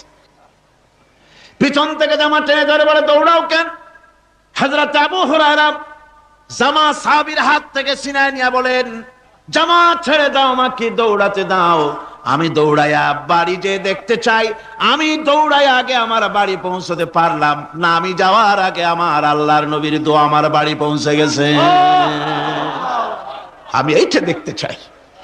হযরত আবু হুরায়রা বাড়িতে গিয়ে দরজা নক করলেন, ভেতর থেকে আওয়াজ এলো, কে? হযরত আবু হুরায়রা বলেন, মা, আমি তোমার আবু হুরায়রা ফিরে এসেছি। মা বলছেন, বাবা অপেক্ষা করো, দরজা খুলতেছি। হযরত আবু হুরায়রা বলেন, মায়ের গলার আওয়াজের ভিতরে শিরকিয়াতের কর্কশতা পেলাম না, মায়ের গলার আওয়াজের ভিতরে তাওহীদের গন্ধ পেলাম। আমার মনে হলো নবীর নিক্ষিপ্ত তীর তার নিশানায় পৌঁছে গেছে। কিছুক্ষণ পর মা আমার বেরিয়ে এলেন, মাথা থেকে, চুলের থেকে, বুড়ি মানুষ, সাদা চুলের ভিতর থেকে পানি পড়তেছে। মা বলল, বাবারে, তোমারে মারার পর আমি বড় অনুতপ্ত হয়েছি, অনুশোচনা করেছি, আমি গোসল করেছি, মনে মনে ভাবলাম আমার ছেলে তো কোনো খারাপ জায়গায় যায় নাই, কেন তারে মারলাম? আমি বড় লজ্জায় পড়েছি তোমারে মেরে। ও আমার আবু হুরায়রা, আমি গোসল করেছি, পবিত্র হয়ে গেছি, জলদি করে আমাকে নিয়ে চলো বিশ্ব নবী জনাবে মুহাম্মদুর রাসূলুল্লাহর দরবারে। হযরত আবু হুরায়রার মা ঘোষণা করলেন, আশহাদু আল্লা ইলাহা ইল্লাল্লাহু ওয়াহদাহু লা শারীকা লাহু ওয়া আশহাদু আন্না মুহাম্মাদান আবদুহু ওয়া রাসূলুহু। আমার ভাইরা, মা বাপ সবচেয়ে সম্মানের জিনিস। আল্লাহর ইবাদতের পরই মা বাপের খেদমত করতে হবে। আল্লাহ পাক বলছেন, বান্দারে দেখ, মায়ের পেট থেকে আনলাম, মায়ের বুকের মধ্যে মহব্বত পয়দা করলাম, এত মহব্বত দিলাম তোর উপরে, যে কোনো বিদেশে যান, যেখানে যান, বাড়িতে ফিরলে পরে সকলে, ছেলে মেয়ে ভাই বোন সবাই দেখবে সুটকেসে আমার জন্য আনছে কি, সবাই চিন্তা করবে আমার জন্য কি এনেছে। একমাত্র মা সন্তানের মুখের দিকে তাকাবে কখন খাইছে সে। সুবহানাল্লাহ, সুবহানাল্লাহ। আমার বাসার মুখখানা শুকনা, তুই বুঝি আজকে কিছু খাইস নাই। বিদেশে যেসব সন্তান থাকে, মা কাটা কবুতরের মতো ছটফট করে। আমার ছোটবেলার কথা আমি দেখেছি সরসিরা মাদ্রাসা পড়তাম, আব্বা টাকা দিতেন মাদ্রাসায় যাওয়ার সময়, আবার মা আবার মুরগির ডিম বিক্রি করা, বিভিন্ন জিনিস বিক্রি করা বা বাজার করা পয়সা, উদ্বৃত্ত কিছু পয়সা আব্বার অজান্তে আমার হাতের মুঠার মধ্যে দিয়ে দিতেন।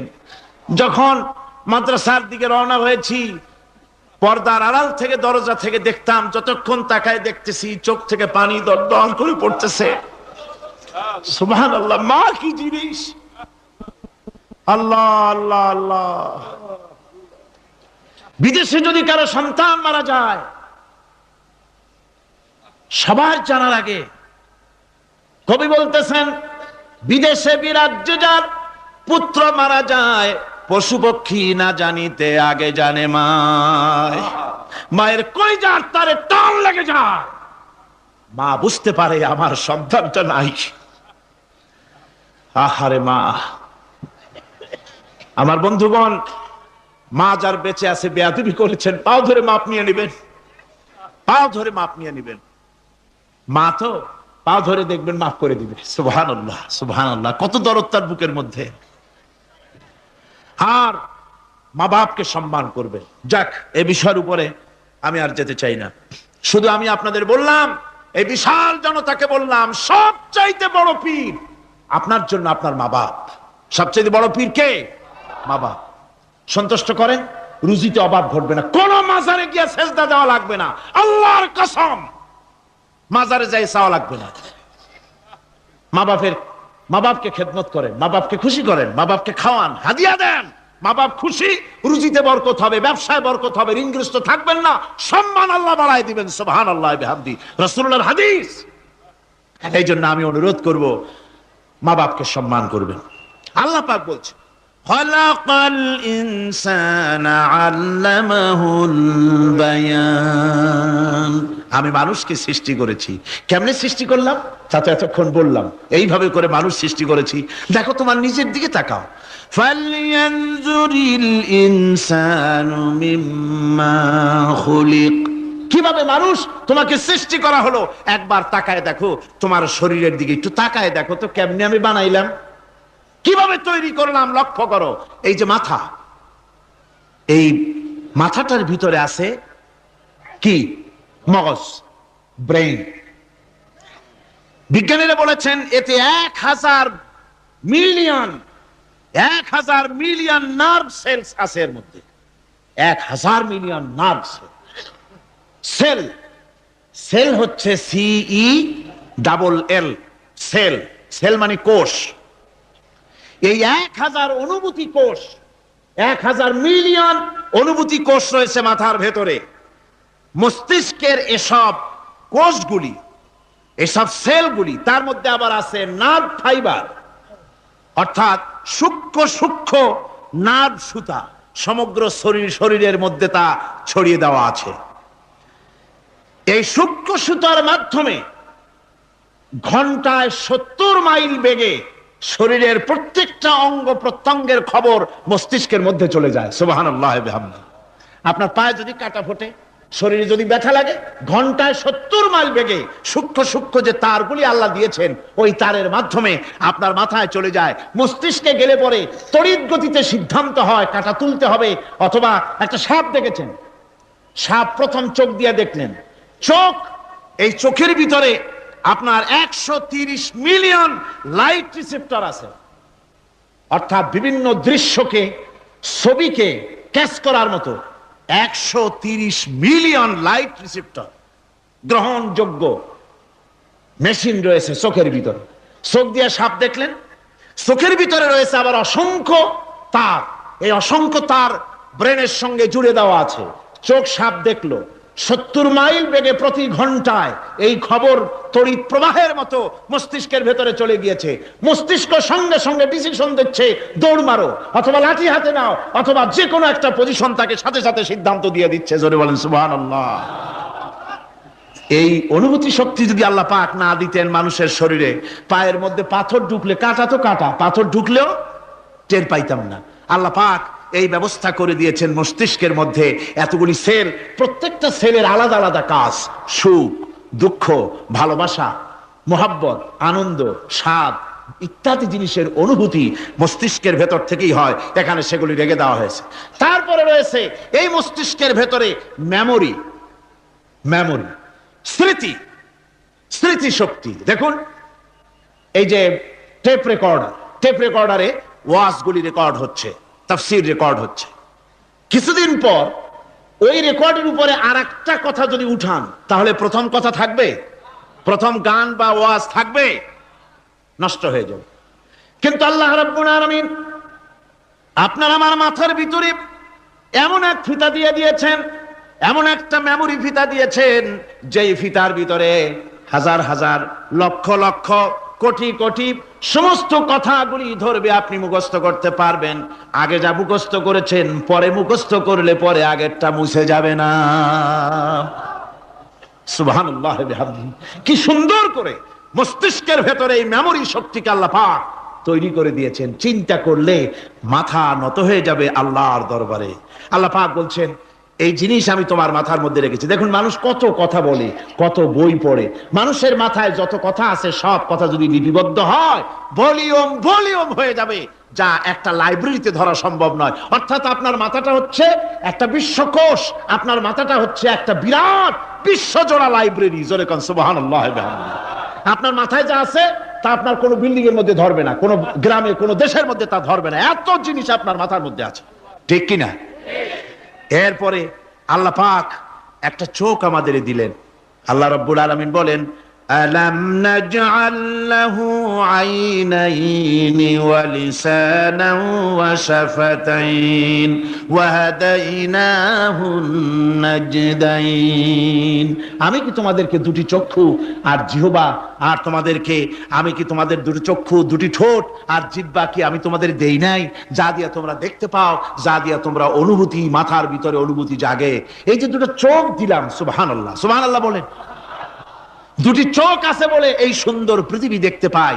চোখ দুটি না থাকলে পৃথিবী অন্ধকার, মা দেখতে পাবো না, কোরআন দেখতে পাবো না, পৃথিবী দেখতে পাবো না, বাপ দেখতে পাবো না, সন্তান দেখতে পাবো না, দুনিয়াটা মিথ্যা হয়ে যাবে, ঠিক কিনা?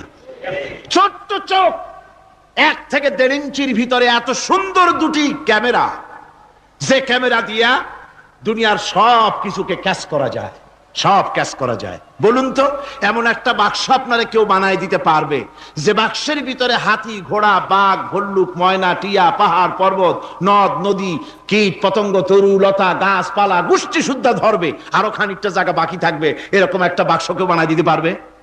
পারবে না। এমন একটা বাক্স পৃথিবীর কোন মিস্ত্রি বানাতে পারবে না। কিন্তু আল্লাহ রাব্বুল আলামিন আপনার আমার কপালের নিচে 1 থেকে 1.5 ইঞ্চির ভিতরে এমন 2টা ফিল্ম বক্স তৈরি করে দিয়েছেন, যা দিয়ে তাকাবেন আপনি কোটি কোটি মানুষ দেখবেন, পাহাড় দেখবেন, সমুদ্র দেখবেন, সূর্য দেখবেন, চন্দ্র দেখবেন। এত কিছু দেখার পরেও চোখের ভিতরে আরো খানিকটা জায়গা ফাঁকা থেকে যায়। কি বিরাট নিয়ামত এই চোখ আল্লাহ পাক আমাদেরকে দান করেছেন।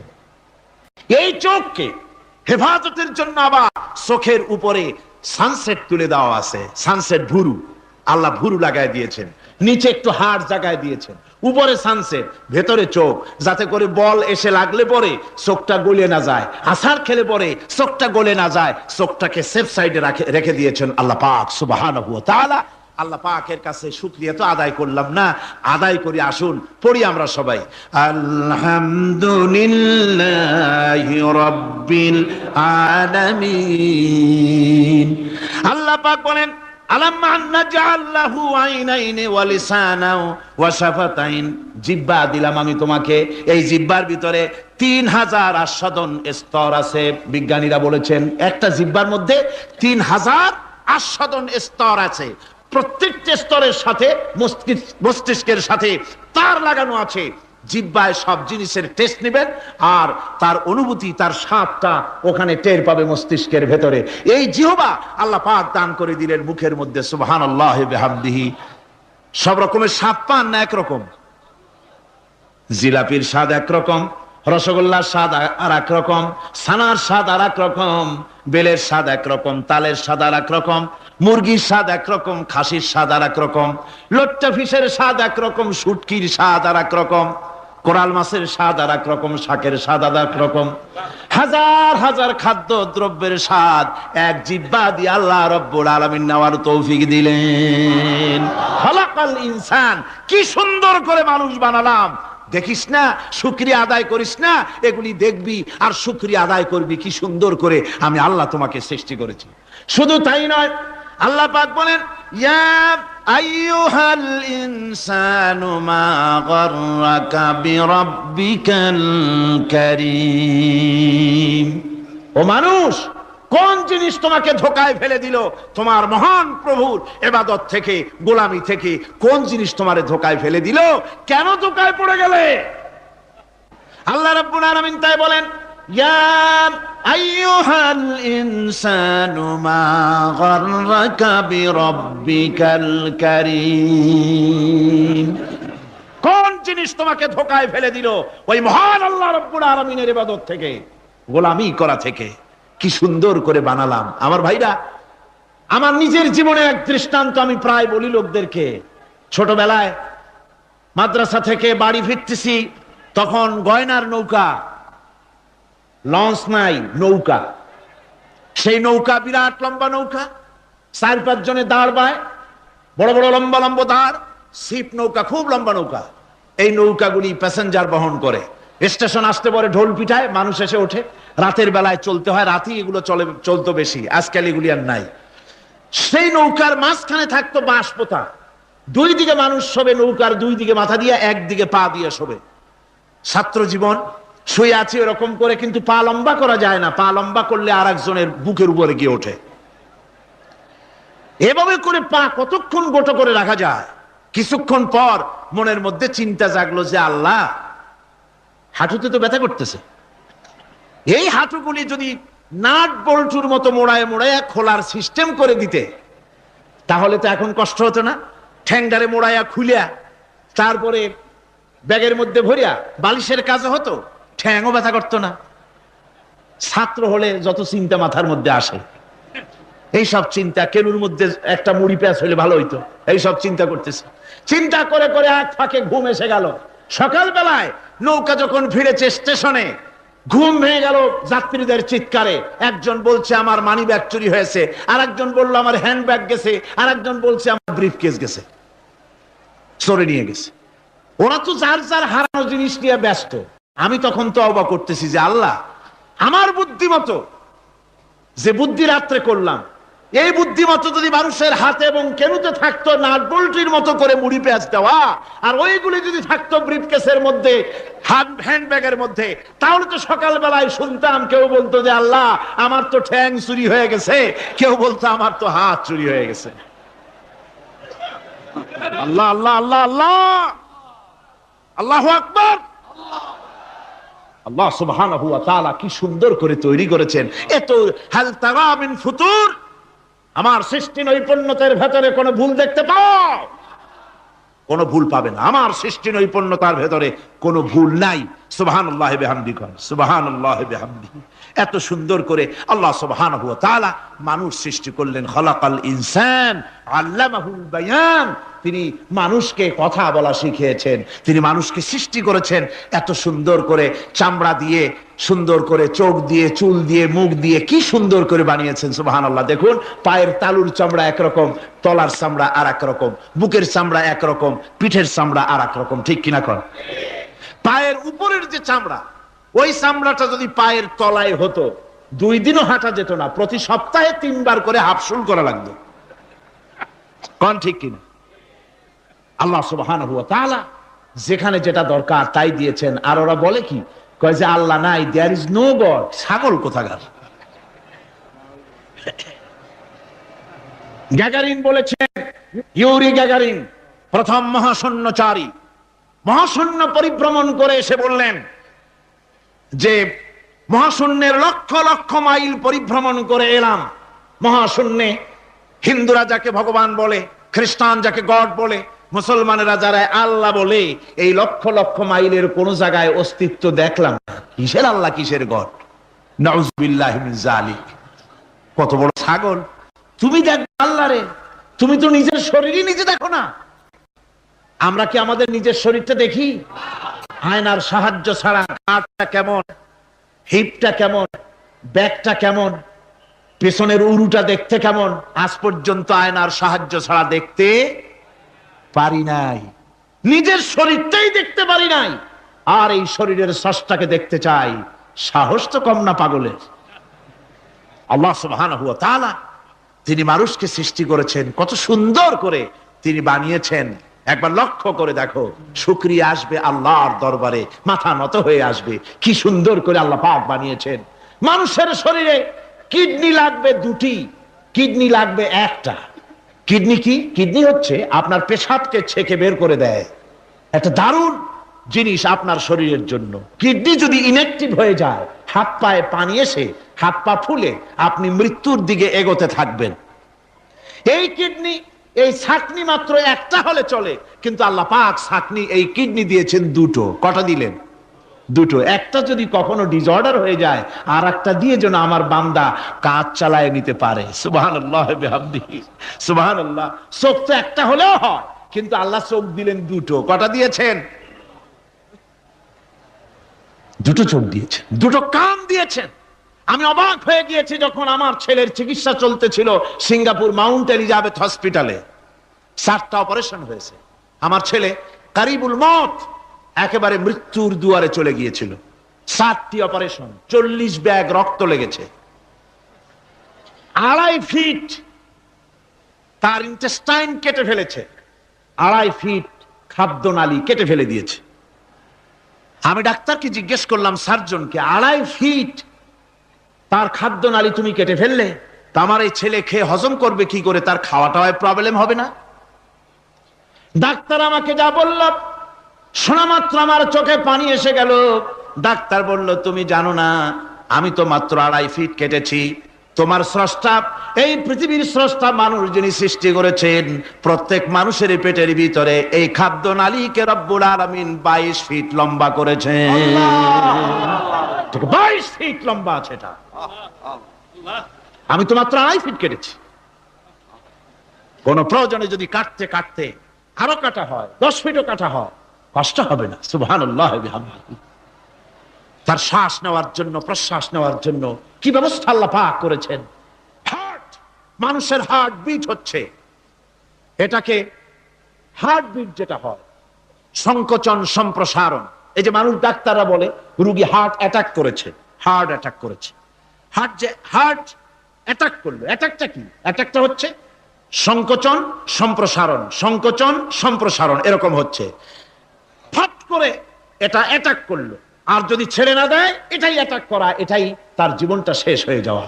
ডাক্তাররা বলেছেন যে মানুষের শরীরের সবকিছু চিন্তা করে, গবেষণা করে বহুত কিছু বুঝেছি, কিন্তু হার্টটা এরকম পাঞ্চিং কেন করে, এই জিনিস আজও পর্যন্ত আমাদের মাথায় ঢোকে নাই। সুবহানাল্লাহ বিহামদিহি। আল্লাহ পাক কি সুন্দর করে এই পাঞ্চিং এর মাধ্যমে, হার্ট যে এভাবে করতেছে, এই পাঞ্চিং এর মাধ্যমে সমস্ত শরীরের রক্তগুলি পা থেকে শুরু করে মাথা পর্যন্ত সব ছড়িয়ে দেওয়া হচ্ছে, এভাবে এভাবে ছড়িয়ে দেওয়া হচ্ছে, যাতে করে মানুষ জীবিত থাকে, শরীরের রক্ত গরম থাকে, হিম শীতল হয়ে মানুষ যেন মারা না যায়। এই জন্য আল্লাহ সুবহানাহু ওয়া তাআলা এত সুন্দর ব্যবস্থা করেছেন। এক সময় আঘাত পেয়ে অনেকগুলি রক্ত যদি পড়ে যায়, মানুষ রক্ত শূন্যতায় মরবে না, আবার খানিকটা রক্ত রিজার্ভ থাকে। আল্লাহ পাক রিজার্ভ করে রাখেন। স্পঞ্জের ভিতরে পানি থাকলে উপর থেকে টের পাওয়া যায়, ওরকম খানিকটা রক্ত আল্লাহ শরীরের ভিতরে রিজার্ভ রেখেছেন। এই জন্য বড় বড় ডাক্তাররা, বড় বড় ডাক্তার, বড় বড় বিজ্ঞানী কখনোই নাস্তিক হয় না। এই সব দৃশ্য দেখে তারা মনে করে নিশ্চয়ই একজন কেউ আছেন যিনি এগুলি তৈরি করেছেন, এগুলি এমনে এমনে হয় নাই। যিনি তৈরি করেছেন তিনি কে? তিনি হচ্ছেন আল্লাহ সুবহানাহু ওয়া তাআলা। তিনি এগুলি সৃষ্টি করেছেন, তিনি এগুলি তৈরি করেছেন। ওই আল্লাহ পাকের কাছেই আমাদের সকলকেই ফিরে যেতে হবে। আল্লাহ রাব্বুল আলামিন তিনি বলছেন, আমি মানুষ সৃষ্টি করেছি। খালাকাল ইনসানা আল্লামাহুল বায়ান। মানুষ সৃষ্টি করেছি, শুধু মানুষকে সৃষ্টি করি নাই, আমি আবার তার জোড়াও তৈরি করে দিয়েছি। মানুষ একা একা না, পৃথিবীতে সব জোড়ায় জোড়ায় তৈরি করেছি। উদ্ভিদের মধ্যে জোড়া তৈরি করেছি, প্রাণী জগতের মধ্যে জোড়া তৈরি করেছি। এই দুনিয়ার ভিতরে যা কিছু আছে, উদ্ভিদ হোক আর মানুষ হোক, প্রাণী জগৎ হোক, সবগুলিকে আমি আল্লাহ জোড়া বানাইছি, জোড়ায় জোড়ায় নর এবং নারী সবগুলির মধ্যে করে দিয়েছি। ওয়া মিন আয়াতিহি আন খালাকা লাকুম মিন আনফুসিকুম আজওয়াজান লিতাসকুনু ইলাইহা ওয়া জাআলা বাইনাকুম মাওয়াদ্দাতান ওয়া রাহমা। আল্লাহ রাব্বুল আলামিন বলেন, আমার অগণিত নিদর্শনের ভিতরে এটাও একটি নিদর্শন যে আমি তোমাদের থেকে তোমাদের জোড়া তৈরি করেছি, তোমাদের স্ত্রীদেরকে তৈরি করেছি, যাতে করে তোমরা তাদের কাছে শান্তি পাও। আর তোমাদের মধ্যে ভালোবাসা সৃষ্টি করেছি, মহব্বত সৃষ্টি করে দিয়েছি। আর পরিণত বয়সে এই মহব্বতকে আমি আল্লাহ করুণার সহৃদয়তায় পরিণত করে দেই। তোমার থেকে তোমার জোড়া নারী সৃষ্টি করেছি, স্ত্রী। সেই স্ত্রীর কাছে তুমি তোমার স্বস্তি শান্তি ফিরে পাবে। আর যখন বৃদ্ধ হয়ে যাবে, তখন এই ভালোবাসাটা আমি করুণা আর মহব্বতের মধ্যে পয়দা করে দেই। এর দ্বারা এই ভালোবাসা এবং মহব্বতের মাধ্যমে সন্তান সন্ততি পৃথিবীতে আসে, নাতি আসে, পৌত্র আসে, পৌত্রী আসে। এভাবে করে আত্মীয় স্বজন পরিবেষ্টিত অবস্থায় দুনিয়ায় মানব বংশ আমি এভাবে করে বৃদ্ধি করি। আর এরপরে মানব সৃষ্টি করে মানুষকে এক পরিবেশ সৃষ্টি করে দিয়ে তাকে কথা বলারও আমি ভাষা শিখিয়েছি। আল্লামাহুল বায়ান, মানুষকে আমি কি শিক্ষা দিয়েছি? কথা বলতে আমি শিক্ষা দিয়েছি। কথা বলার কারণেই মানুষ মানুষ, আর কথা বলতে পারে না বলে মানুষের সাথে পশুর সাথে এই বিরাট পার্থক্য। পশু কথা বলতে পারে না, মানুষ কথা বলতে পারে। কথা বলা হচ্ছে মানুষের একটা বিশেষ বৈশিষ্ট্য। আরে বায়ান শব্দের অর্থ শুধু কথা নয়, বায়ান শব্দের অর্থ হচ্ছে চেতনা, বুদ্ধি, অনুভূতি, প্রজ্ঞা, মেধা, চিন্তা, বিবেচনা, ইচ্ছা শক্তি, প্রতিরোধ শক্তি, এ সবগুলি বায়ানের ভিতরে সীমাবদ্ধ। যে আমি বায়ান শিক্ষা দিয়েছি, তার মানে এতগুলি জিনিস আমি তোমার মধ্যে আমি সৃষ্টি করে দিয়েছি মানুষের মধ্যে। এরপরে এ বায়ান একটি শিক্ষা। শিক্ষা বলতে বুঝায়, এই শিক্ষাটা আল্লাহ সবাইকে দিয়েছেন। মাছ সাঁতার কাটতে পারবে, পাখি আকাশে উঠতে পারবে। পাখিকে আল্লাহ ওড়ার ক্ষমতা দিয়েছেন। মুরগির বাচ্চা ডিমের থেকে বের করে পানির মধ্যে ছেড়ে দিবেন, ও সাঁতার কাটতে পারবে না। আপনি আমারে কোন মুরগির ডিমের ভিতরে মুরগির বাচ্চা, হাঁসের ডিমের ভিতরে হাঁসের বাচ্চা, সে কি করে বোঝে ডিমের কোন অংশ পাতলা? সেই অংশটা সে অপারেশন শুরু করে দেয়। সে কিন্তু সব জায়গায় ঠকায় না। ওই ডিমের পর্দার ভিতরে একটা অংশ আছে পাতলা, সামান্য পাতলা, সেই পাতলা অংশ সে ঠুক করে একটুখানি অপারেশন করে, পর্দাটা ফেটে যায়, সেখান থেকে সে বেরিয়ে আসে। কে শিখালো যে এই জায়গায় ঠুক করে আওয়াজ কর, বেরোতে পারবি? কে শিখালো? আল্লাহ পাক শিক্ষা দিয়েছেন। এটা বায়ানের অন্তর্গত। মানুষকে দিয়েছেন বায়ান, ওকে দিয়েছেন শিক্ষা। হাঁসের বাচ্চা পানির ভিতরে ছেড়ে দিলে ওকে সাঁতার কাটতে হবে, কে শিখালো? আল্লাহ পাক। বাতাসে পাখিরা উড়ে বেড়ায় ডানা মেলে। আওয়ালাম ইয়ারাও ইলা তায়রি সাফাতিন ওয়া ইয়াকবিদনা মা ইউমসিকুহুন্না ইল্লার রহমান। দেখে নাকি তারা পাখিটি কেমন? মেলি দুটি লঘু ডানা, উড়িয়া বেড়ায় শূন্যের পরে নাহি তার কোনো মানা। আবার সে ডানা গুটাইয়া চলে কিন্তু পড়ে না তবু, বলকে বাতারে শূন্যে রাখিছে ভিন্ন সে এক প্রভু। প্লেনের মতো, এরোপ্লেনের মতো দেখছেন না পাখিগুলি এরকম এরকম করে ওড়ে। আবার কখনো উঠতে গিয়ে আর ডানা দোলায় না, দুটো ডানা শরীরের সাথে মিশাইয়া একেবারে রকেটের মতো উড়ে চলে যায়, কিন্তু পড়ে যায় না। কে তাকে শূন্যের উপরে রেখেছে? জোরে কন, কে রেখেছে? এই ট্রেনিং আল্লাহ পাক তাকে দিয়েছেন। আল্লাহ পাক তাকে এই শিক্ষা দিয়েছেন। এই শিক্ষা, পানিতে সাঁতার কাটবে মাছ, বায়ুতে ভেসে বেড়াবে পাখি, তারপরে মানুষের চোখের পলক পড়বে, পাকস্থলী হজম করবে, এসব শিক্ষা আল্লাহই দিয়েছেন। প্রত্যেকটা জিনিসকে সৃষ্টি করেছেন, আর তার কাজটাও কিভাবে হবে তাও আল্লাহ পাক শিখিয়ে দিয়েছেন। এই জন্য শুধুমাত্র এই শিক্ষাটুকুনি নয়, মূল শিক্ষা হচ্ছে আল্লামাহুল বায়ান, এর আসল অর্থ হলো মানুষের জ্ঞানের পূর্ণতার জন্য আল্লাহ পাক বয়ান দিয়েছেন। সে বয়ান হচ্ছে কোরআনে কারীম। সে বয়ান কি? কোরআন। এই কোরআন হচ্ছে মানুষের জ্ঞানের পূর্ণতা। কোরআন দিয়েই মানুষের জ্ঞান পরিপূর্ণ হয়। ওমা উতীতুম মিনাল ইলমি ইল্লা কালিলা, তোমাদেরকে খুব সামান্যতম জ্ঞান দেওয়া হয়েছে। আসল জ্ঞানের মালিক কে? আল্লাহ সুবহানাহু ওয়া তাআলা। আল্লাহ রাব্বুল আলামিন বলেন, আশ-শামসু ওয়াল কমারু বিহুসবানি ওয়ান নাজমু ওয়াশ-শাজারু ইয়াসজুদান। সূর্য এবং চন্দ্র একটা বিরাট একটা হিসাবের অনুসরণে বাধ্য। সূর্য আর চন্দ্র একটা হিসাবের অনুসরণে বাধ্য। এর ব্যতিক্রম হওয়ার কোনো উপায় নাই। সূর্য এবং চন্দ্র তার আপন আপন কক্ষপথে ঘুরবে, ইচ্ছে মাফিক সূর্য চন্দ্র ঘুরতে পারবে না। 12টার সময় সূর্য এসে বলতে পারবে না, বেটারা ছট আমি এখন উদিত হব। পারবে? পারবে না। দিনের দুপুরের সময় রাত এসে মাথা চাড়া দিয়ে জাগাতে পারবে না, দিন সরে যা আমি এখন সবটাকে রাত বানায় দেব। পারবে না। চন্দ্র এবং সূর্য একটা নির্ধারিত একটা হিসাবের অনুসরণে তারা রয়েছে। আর এই হিসাবের নিয়ম, কঠোর হিসাবের নিয়মতান্ত্রিকতার ভেতরে থাকার কারণেই মানুষের জন্য চন্দ্র, মাস, বছর ইত্যাদি গণনা মানুষের জন্য আল্লাহ সহজ করে দিয়েছেন। আল্লাহ পাকের নবীর কাছে জিজ্ঞাসা করা হচ্ছে, ওয়ায়াসআলুনাকা আনিল আহিল্লাম। ও নবী, আপনাকে প্রশ্ন করা হয় চাঁদ সম্পর্কে। কাফেররা প্রশ্ন করেছে চাঁদের ক্রমবর্ধমান ক্রমহ্রাস কেন, চাঁদ বাড়ে কেন, কমে কেন, আপনারে জিজ্ঞাসা করা হয়। আপনি জবাবে বলুন, কুল হিয়া মাওয়াকিতু লিন্নাস। বলুন, এ চাঁদ হচ্ছে মাস, দিন, বছর গণনা করার জন্য, গোটা পৃথিবীবাসীর জন্য আমি একটা স্থায়ী ক্যালেন্ডার আকাশে ঝুলায় রাখছি। জোরে কোন সুবহানাল্লাহ। বিনা পয়সার ক্যালেন্ডার কে ঝুলায় রাখছেন? আল্লাহ সুবহানাহু ওয়া তাআলা। তিনি ঝুলিয়ে রেখেছেন এই ক্যালেন্ডারকে। আর এই চন্দ্র সূর্য নিজের ইচ্ছা মাফিক চলতে পারে না। আল্লাহ পাক কোরআনে কারিমে বলেছেন, আফা গায়রা দীনিল্লাহি ইয়াবগুন ওয়া লাহু আসলামা মান ফিস সামাওয়াতি ওয়াল আরদি তাওআন ওয়া কারহা।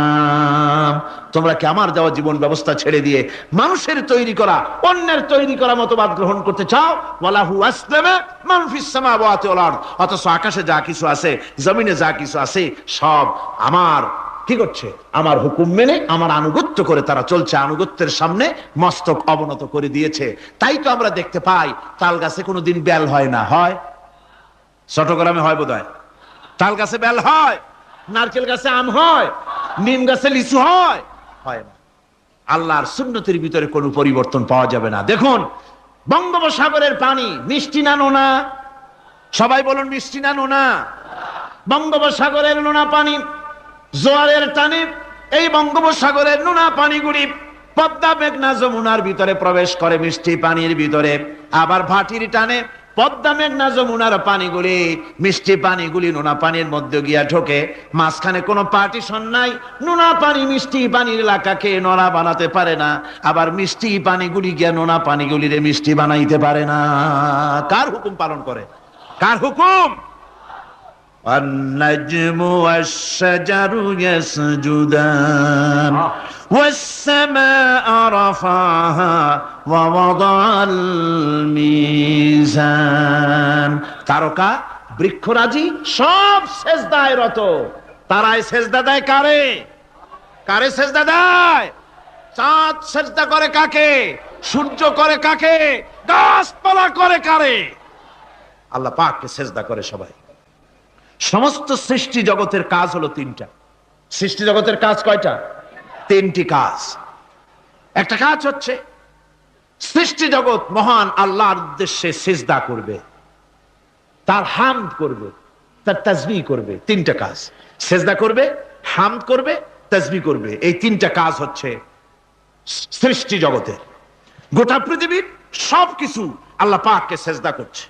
কোরআনে কারীমে রব্বুল আলামিন বলেন, ওয়ালিল্লাহি ইয়াসজুদু মান ফিস সামাওয়াতি ওয়াল আরদি তাওআন ওয়া কারহান ওয়া যিলালুহুম বিল গুদুবি ওয়াল আসাল। আল্লাহ পাক বলেন, আকাশে যা কিছু আছে, জমিনে যা কিছু আছে, সব কিছু আমার সেজদা করে। এমনকি গাছও আমার সেজদা করে। গাছগুলি সকাল বেলায়, গাছের ছায়া সকাল বেলায় আর বিকাল বেলায় নিজের ছায়া লম্বা করে দিয়ে আমার সামনে সেজদায় পতিত হয়ে যায়। গাছগুলি আমাকে সেজদা করে, তারকা সমূহ, চন্দ্র সূর্য সব আমাকে সেজদা করে।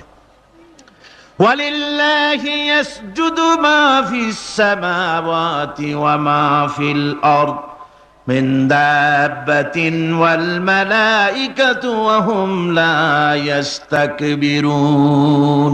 আকাশ এবং জমিনে যা কিছু আছে আমার সিজদা করে। আমার সিজদা থেকে কেউ অহংকার করে না, অহমিকতা করে না। আমার সিজদা থেকে কেউ ফিরে যায় না, সবাই আমাকে সিজদা করে। সুতরাং ও মানুষ, আমার দরবারে সেজদায় মাথা নত করে দাও। সবগুলি আমার সামনে সেজদা করতেছে। আলাম তারা আন্নাল্লাহা ইয়াসজুদু লাহু মান ফিস সামাওয়াতি ওয়া মান ফিল আরদ ওয়াশ-শামসু ওয়াল কামারু ওয়ান নুজুমু ওয়াল জিবালু ওয়াশ-শাজারু ওয়াদ-দাওয়াবু ওয়া কাসীরুম মিনান নাস। আল্লাহ পাক বলছেন, আকাশ এবং জমিনে যা আছে সব আমাকে সেজদা করছে। চাঁদে, সূর্যতে, গাছপালায়, পাহাড় পর্বতে, সবকিছু, সমস্ত প্রাণী জগৎ পর্যন্ত, চতুষ্পদ জন্তুগুলি পর্যন্ত আমি আল্লাহকে সেজদা করে। সুবহানাল্লাহ। আমার বন্ধুগণ, এরপরে সর্বশেষ আমি শেষ করে এনেছি আর মাত্র দুটি আয়াত আপনাদের সামনে বলে আমরা যাব আকর্ষণীয় মুনাজাতের দিকে ইনশাআল্লাহ। সবাই বলেন ইনশাআল্লাহ। আল্লাহ রাব্বুল আলামিন এবার বলেন, والأرض وضعها للأنام فيها فاكهة والنخل ذات الأكمام। আল্লাহ পাক বলছেন, পৃথিবীকে তিনি সমস্ত সৃষ্টির জন্য এই পৃথিবী বানিয়েছেন। আনাম, আনাম শব্দের অর্থ হচ্ছে জীব, জানদার। যত জানদার আছে সমস্ত জানদারদের জন্য আল্লাহ পাক এই পৃথিবীকে বানিয়েছেন। অর্থাৎ যাদের প্রাণ আছে, প্রাণী সময়ের জন্য আল্লাহ যা সৃষ্টি করেছেন সেটা হলো এই পৃথিবী। এই পৃথিবী ছাড়া অন্য কোথাও কোন প্রাণী বসবাসের উপযোগী করে আল্লাহ তৈরি করেন নাই। এই পৃথিবীটা কি আল্লাহ পাক প্রাণীদেরকে বসবাসের উপযোগী করে তৈরি করেছেন। তারপরে বলছেন, পৃথিবী তো তৈরি করলাম, এরপরে আমি তাদের সমস্ত খাবার দাবারের ব্যবস্থাও করেছি। খেজুরগুলিকে আমি প্যাকেট করে তোমাদের সামনে দিয়েছি, আচ্ছাদন দিয়ে দিয়েছি। খেজুরের কথা এখানে বলা হয়েছে, শুধু খেজুর নয়, খেজুর, আঙ্গুর, বেদানা, আপেল, যত খাবার আমাদের সামনে আল্লাহ দিয়েছেন সমস্ত খাবারগুলি প্যাকেট করা। জোরে বলেন, কি করা? প্যাকেট করা। কি মহব্বত করে আল্লাহ দিয়েছেন।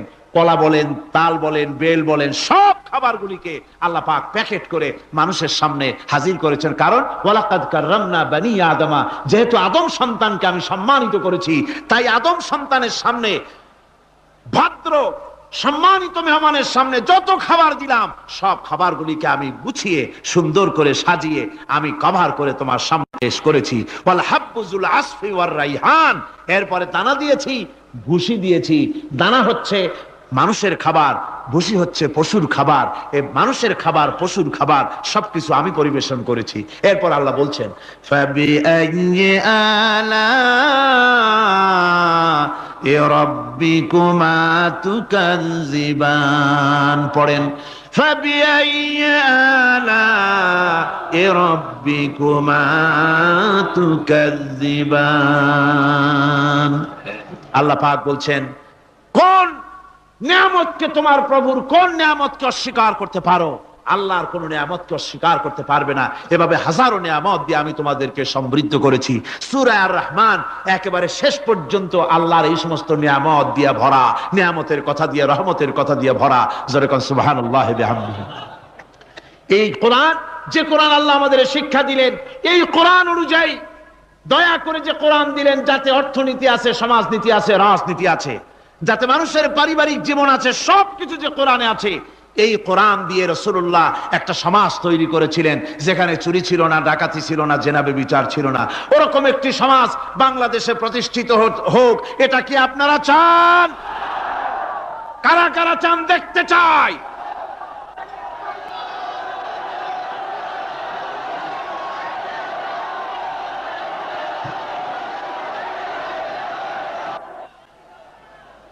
আলহামদুলিল্লাহ, সবাই কোন আলহামদুলিল্লাহ।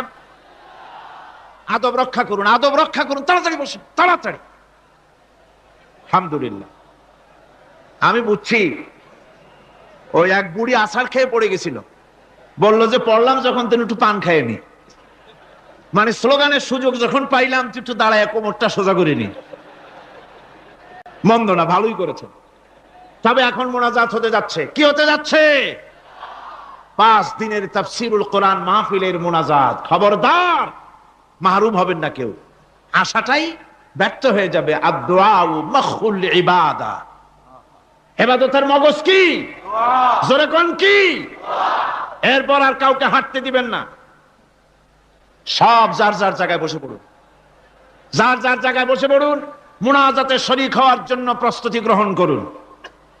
আল্লাহ সুবহানাহু ওয়া তাআলা তিনি আমাদের জন্য কোরআন দান করেছেন। এই কোরআনী সমাজ গঠনের জন্য আমাদেরকে ঐক্যবদ্ধ হতে হবে। কোরআনের সমাজ গঠন করতে চান? রাসূল করিম সাল্লাল্লাহু আলাইহি সাল্লাম এই কোরআন দিয়ে সমাজ গঠন করেছিলেন। সেই সমাজে চুরি ছিল না, ডাকাতি ছিল না, জেনা ছিল না, ব্যভিচার ছিল না। সেই সমাজ প্রতিষ্ঠা করতে গিয়ে রাসূলুল্লাহকে রক্ত দিতে হয়েছিল, জীবন দিতে হয়েছিল সাহাবায়ে কেরামদেরকে। আমাদেরকেও প্রয়োজন হলে রক্ত দিতে হবে। পারবেন? পারবেন? আজকে সারা পৃথিবী জুড়ে মুসলমানদের বিরুদ্ধে চূড়ান্ত আযাব এসেছে, চূড়ান্ত গজব এসেছে, চূড়ান্ত মার এসেছে। এই মারের মধ্য থেকে আমাদেরকে বাঁচতে হবে, আমাদেরকে প্রস্তুতি নিতে হবে। আগামী দিনের জন্য, আল্লাহর দ্বীন প্রতিষ্ঠার জন্য দৃঢ় সংকল্পবদ্ধ আমাদের হতে হবে।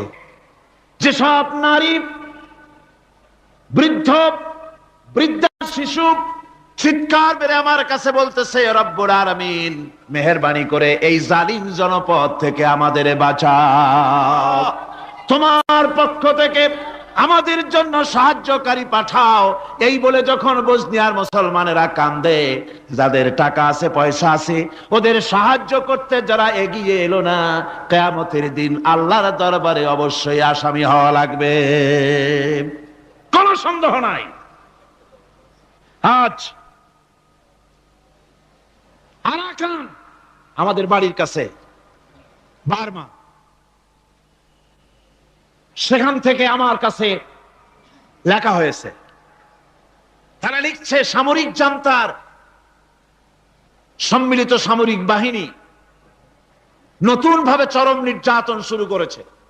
এবারের নির্যাতনের প্রধান টার্গেট হচ্ছে আলেম সমাজ।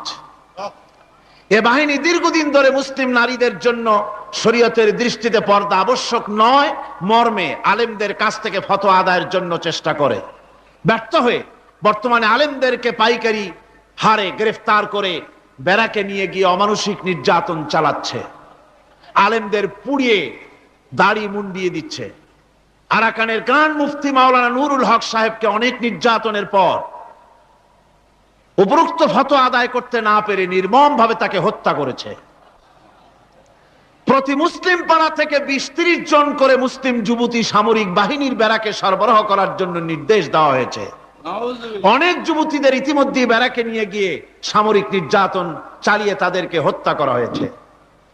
আরাকান থেকে এই চিঠি আমাদের কাছে এসেছে।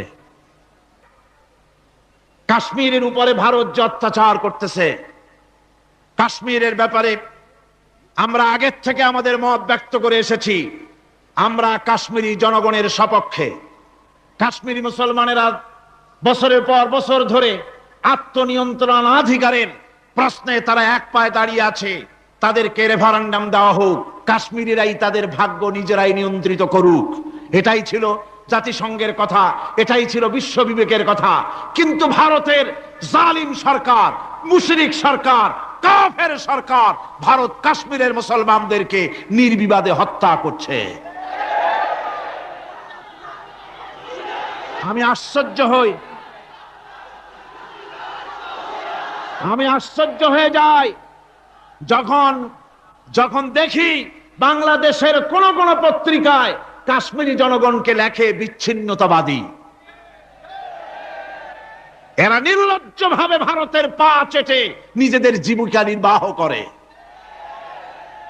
আমি আজ আপনাদের খেদমতে আরজ করতে চাই, পৃথিবীর নির্যাতিত মুসলমানদের পাশে আমরা আমাদের জীবন নিয়ে পাহারা দেব। আমাদের আর কিছু না থাকতে পারে, আমাদের ঈমানের মজবুতি আছে। ঈমানের মজবুতি আছে না? আপনারা মনে রাখবেন, ভারত তার অপসংস্কৃতি আমাদের মধ্যে ঢুকাচ্ছে। বাংলাদেশের মধ্যে মঙ্গল প্রদীপ দিয়ে অনুষ্ঠান শুরু হয়ে গিয়েছে, মঙ্গল প্রদীপ দিয়ে অনুষ্ঠান শুরু করা হচ্ছে। তারপরে নববর্ষ উদযাপনের জন্য হিন্দুয়ানি কায়দায় উদযাপন করা হচ্ছে। সাব গেমস শুরু করা হলো, কোরআনে কারীম তেলাওয়াত করা হলো না। সেখানে বর এবং বধূ বানানো হয়েছে, তাতে টোপর পরায়া হিন্দুয়ানি কায়দায় করানো হয়েছে।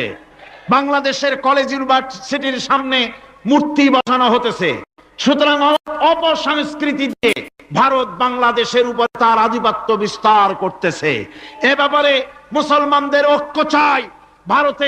আমাদের ব্যাপারে ভারতের যে ভূমিকা, সে ভূমিকা হচ্ছে ওরা আমাদেরকে মেরে ফেলতে চায়, ওরা আমাদেরকে পানিতে মারবে, ওরা আমাদেরকে ভাতে মারবে, ওরা আমাদেরকে শেষ করে দেবে, স্বাধীনতাকে বিপন্ন করে দেবে। এজন্য আজ এই বিশাল জনসমুদ্রের কাছে প্রশ্ন করি, যদি প্রয়োজন হয় আমাদের চির দুশ্মন ভারতের বিরুদ্ধে যদি লড়াইয়ের প্রয়োজন হয়, তোমরা সবাই প্রস্তুত থাকবে।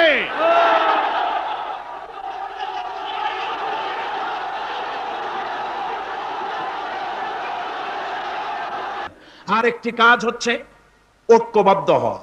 কি হওয়া? ঐক্যবদ্ধ হতে হবে আমাদেরকে। ওলামা, মাশায়েখ, পীর বুজুর্গ যারা আছে সকলকে ঐক্যবদ্ধ হতে হবে। কাদা ছড়াছড়ি বন্ধ করে দিতে হবে। কাদা ছড়াছড়ি করে কোনো লাভ নাই। কাদা ছড়াছড়ি বন্ধ করতে হবে। ঐক্যবদ্ধ হয়ে আলেম, ওলামা, বুজুর্গ সব যদি আমরা এক হয়ে যাই, আমরা দিন প্রতিষ্ঠা করতে পারবো। বাংলাদেশে ওই যে আপনি দেখেন কিছু লোক চিল্লায়, মনে করেন ওদের পত্রিকা আছে অনেক, দেওয়ালের লেখা আর পত্রিকার লেখা দেখে মনে করবেন না যে ওরা অনেক। পুকুরের মধ্যে বিরাট পুকুর, খুব লাফায় পানি, মনে করেছে যে অনেক মাছ বুঝি, পরে জাল ফেলে দেখে যে শুধুমাত্র 3টে পুঁটি মাছ। সারা শহরে ওদের পত্রিকা বেশি, দেওয়ালে তারা লেখে বেশি, তাই বলে মনে করবেন না যে ভারতপন্থী আর রুশপন্থীতে দেশ ভরে গেছে। না, তাওহীদি জনতার উত্তাল ঢেউ চলছে সারা বাংলাদেশে। আলহামদুলিল্লাহ, আল্লাহ রাব্বুল আলামিন আমাদের এসব কথা মেনে চলার তৌফিক দিন। জোরে বলেন আমিন। আর এসব কাজ করার জন্য আমি যুবকদেরকে ডাকবো। ইসলাম প্রতিষ্ঠার জন্য যুবকরা হলো সবচাইতে বেশি জরুরি। যুবক সবচাইতে বেশি জরুরি কি? জোরে কোন কি? তাকায় দেখেন তো, মাহফিলে মাথা উঁচু করে না, আপনি যেখানে বসে আছেন আপনার ডান দিকে তাকান, বাম দিকে তাকান, কাদেরে দেখেন? কোন? সারা মাহফিলে কাদেরে দেখেন? ও যুবকেরা, কিয়ামতে তোমরাই যাবা বেশি বেহেশতে, তোমরাই যাবে। সুবহানাল্লাহ। বেহেশতে কারা যাবে? যুবকরা যাবে, তোমরা বেহেশতে যাবে। আমি আমার কলেজের ছাত্র, ইউনিভার্সিটির ছাত্র, সমস্ত ছাত্র যুবকদেরকে বলতে চাই, যুবকেরা শুনে নাও, তোমাদের নেতারা ঢাকা থেকে যখন তোমাদের কাছে আসে, যে পার্টি তুমি করো না কেন, তোমাকে টাকা দেয়, অস্ত্র দেয়, নারী দেয়, মদ দেয়, পরের মিটিং ভাঙতে বলে, মিছিল ভাঙতে বলে। তুমি আমাকে বলো, নিজের কাছে নিজে প্রশ্ন করো, তোমার নেতা কি কোনোদিন তোমাকে বলেছে বাবা আল্লাহর দরবারে উঠতে হবে, কিয়ামতে জবাব দিতে হবে, খবরদার 5 ওয়াক্ত নামাজ ঠিক মতো পড়ো, সকালবেলায় কোরআন শরীফ পড়ো, মা বাবার খিদমত করো, আর সত্য কথা বলো, মারামারি কোনোদিন করো না, এমন কথা কোন নেতা তোমাকে কোনোদিন বলেছে নাকি? বলে নাই। তোমার নেতারা তোমাকে লাঠির মতো ব্যবহার করে। আমাদের কথা দেওয়ালে লেখো, আমাদের জন্য এই করো সেই করো, এই সব করে বেড়ায়। আমি যুবকদের বলি, খবরদার আমার যুবক ভাইরা, ফিরে আসো ইসলামের দিকে। তোমাদের রক্তের উপর ইসলাম প্রতিষ্ঠিত হয়েছে, আবার ভবিষ্যতেও তোমাদের রক্ত দিয়েই, তোমাদের শক্তি দিয়েই দিন প্রতিষ্ঠিত হবে। শাহাদাতের মৌতের চাইতে আরামের মৌত আর পৃথিবীতে মোটেও নাই। সুবহানাল্লাহ বিহামদিহি। আজকে আপনাদের সামনে 12 জন ছেলে ইসলাম গ্রহণ করবে। আজকে আপনাদের জন্য